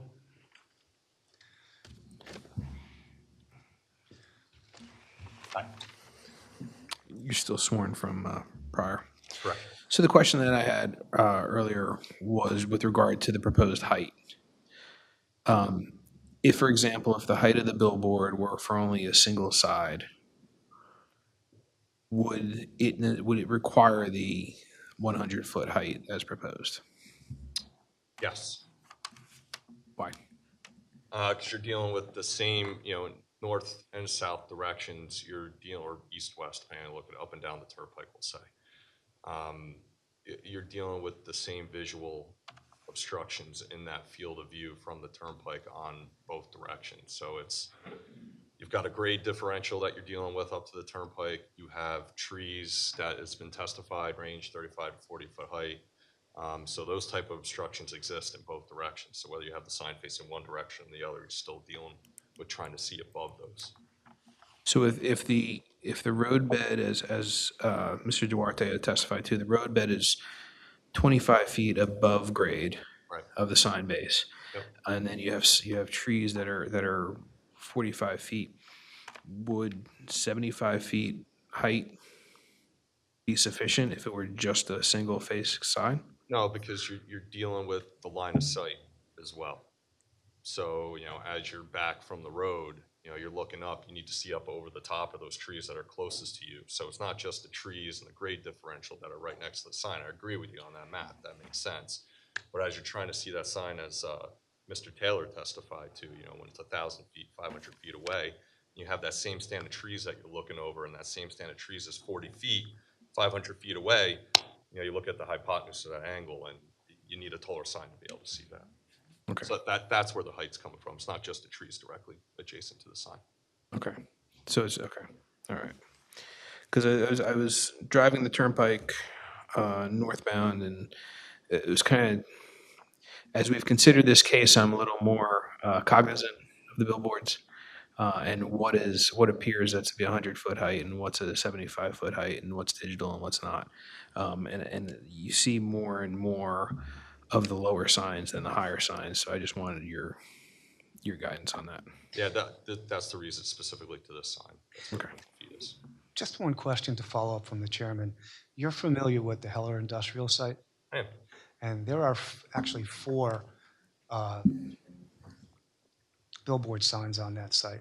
Is that correct? I didn't count them. But, Okay. Do you know if any of them are at the 100-foot level? I believe at least one of them is, and it's digital. Right. Thank you. Thank you. Anyone further? So I believe this question would be more suitable for you. I'm assuming that you looked at the drone images prepared by Mr. McDonough? Yes. So now the approximate limits were all done from a standpoint that's southbound of the site, correct? You're talking about Exhibit A5, correct? The one that was discussed tonight? Correct. No, that's not correct. So you're saying that they were all done from southbound? The imaging that was done from the drone, Correct. that was done from those houses are south of the sign. Well, you have Westervelt Road, which is that's west or southwest, if you want to call it. The turnpike gets it directly north-south in that area. Then you had the one from Old Post Road, which I think we said is basically south. And then above that, across from the industrial, there was the one from Avenue C, the multifamily. So it was actually all from all 3 angles, other than the turnpike and the opposite side of the turnpike. Okay, so if you look at the opposite side now, would you agree that the line of sight and the grade differentials can be drastically different? I didn't follow that question. Now, if you instead of looking from the southwest side of the billboard, now you're looking at the northeast side, from the other side of the turnpike. Would you agree that the line of sight would be drastically different in terms of the buffer between the sign and the trees? Vegetation in the billboard is going to be drastically different due to a different grade differential. I'm not following the question. Yeah, I'm not. Are you talking directly on the opposite side of the turnpike? Correct. Well, I mean, if you're directly opposite, like I'm on the other side of the turnpike looking, I guess, straight at the sign location, first off, you're not going to have a very large visual of the sign, because it's kind of the inverse of what we were talking about from Old Post Road, where you were seeing, the back of the signs, because you're seeing the open side of the V, you'd be seeing the point of the V. So you would see the sign faces, but you're seeing a similar box. And yeah, there's no trees in the way because the turnpike's there. But as you go beyond that, there is another stand of trees, and you would have a similar situation that we're discussing up and down the turnpike. Okay, my concern is that the residents of the Edison Glen Terrace, those are the residents in the apartments, those would be facing, the visuals that were provided have a limitations that are showing drastically small, but with accordance to that grade differential, I'm assuming from that site, it's going to be much greater, that site of view.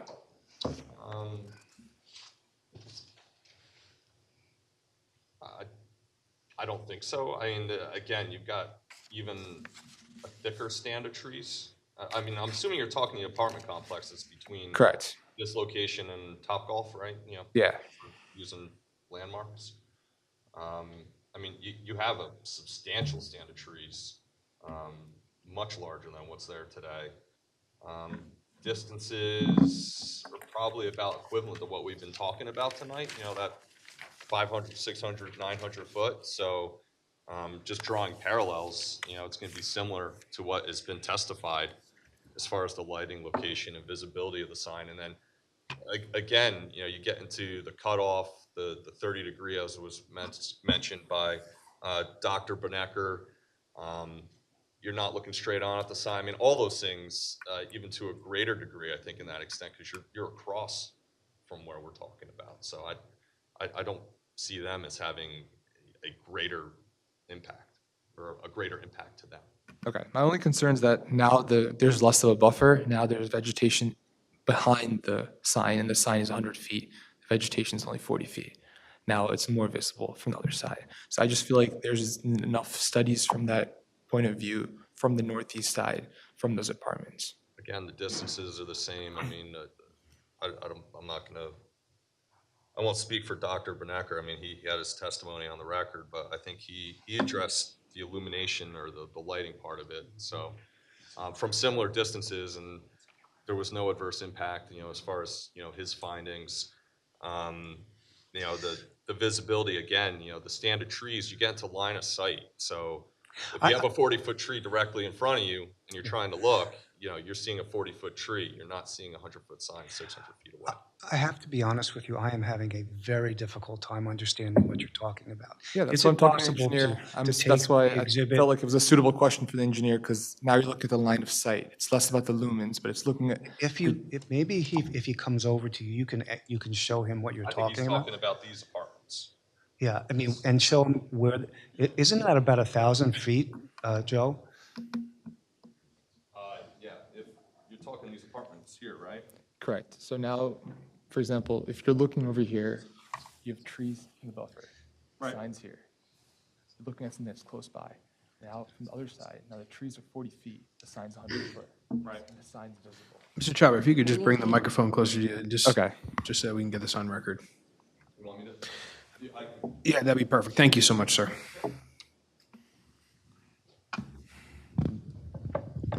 That better? There you go. That is perfect. Thank you.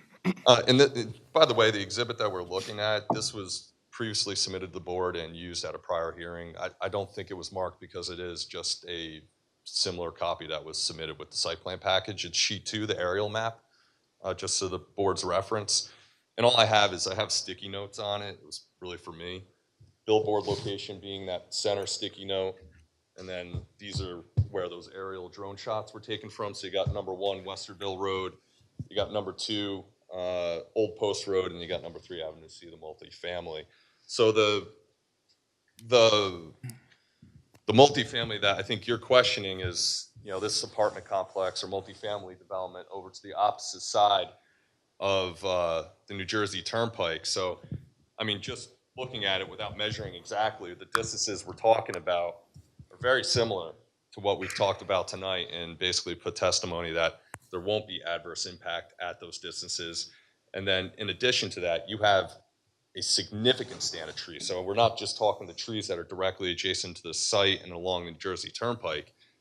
You're talking, again, just scaling, off of this, I'm going to go 400. I mean, that stand of trees is anywhere from 200 to 300 to 400 foot thick. So as compared to, what you see surrounding the storage. So if anything, I would say, just based on what we just talked about, less impact to the multifamily than the other areas. And we've already, testified that there wouldn't be adverse impact to the areas on this side of the turnpike. Okay. Thank you, Mr. Sperone. Thank you, Mr. Chopper. Anyone further? Counsel? Thank you. Now I rest, Mr. Chairman. Thank you. I believe, given the hour of the night, I would like to carry this case for another evening before we go to the public. Once we go to the public, we want to get all the public. I just think, given the late hour, I'd be more comfortable if we held this to another evening. Okay, and so just logistically, we've rested our case. You would like us to bring back our witnesses, but the public would have an opportunity to question our witnesses. Is that correct? Correct. Okay. All right. I just wanted to be clear. No, and I appreciate that.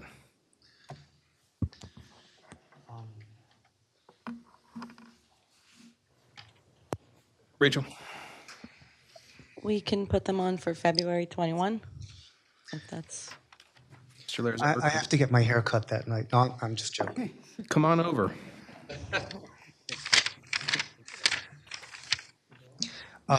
Frankly, I'm going to be in India, so I will not be here. But my associate can certainly be here. That night works for me. I don't know whether it works for the rest of my team, but I will be out of the country. Okay. Are you okay with your colleague taking over? Yes. Okay. All right, great. We're good? Excellent. All right. For anyone in the audience, for anyone listening at home, this case will be carried until February 21st. No further notice is required. And thank you very much. Thank you, Mr. We appreciate it. Rachel, do we have any resolutions for consideration? Yes, we do. Okay, first one is Z16 2021, Chan.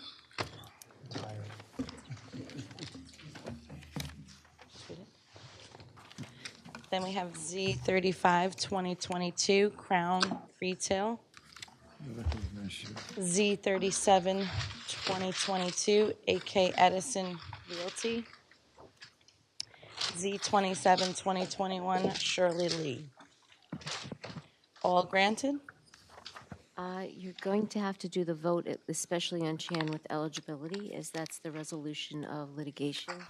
And the other, I think you're still going to have to do the other three with eligibility as well. Yeah. Okay, so we'll start with Z16 2021, Chan. Do I have a motion? Motion to approve. Second. Okay, Mr. Roll call, Brown? please. Mr. Brown? I'm sorry. Yes on the motion. Mr. Patel? Yes on the motion. Mr. DeVay? Yes on the motion. Mr. Sadaha? Yes on the motion. Vice Chair Goldman? Yes. And Chairman Kamba? Yes on the motion. Okay, so All right. Z35 2022, Crown Retail Services. Make a motion to accept? Second. Mr. Patel? Yes. Mr. Chabra? Yes. Mr. Vice O'Gorman? Yes. And Chairman Kamba? Yes. Z37 2022, AK Edison LLC, granted. Make a motion to accept? Second. Mr. Patel? Yes. Mr. DeVay? Yes on the motion. Mr. Sadaha? Yes on the motion. Vice Chair O'Gorman? Yes. And Chairman Kamba? Yes. Getting nervous. Okay, and All right, no, I'll go ahead. Z27 2021, Shirley Lee, granted. Make a motion to accept? Second. Mr. Patel? Yes on the motion. Mr. DeVay? Yes. Mr. Sadaha? Yes on the motion. Vice Chair O'Gorman? Yes. And Chairman Kamba? Yes on the motion. Ladies and gentlemen, next. Motion to adjourn. Motion made by Mr. Sadada. Second. Seconded by Vice Chair O'Gorman. All in favor signify by saying aye. Aye. Aye. Opposed, nay. The ayes have it. We are adjourned. See you next week, everybody.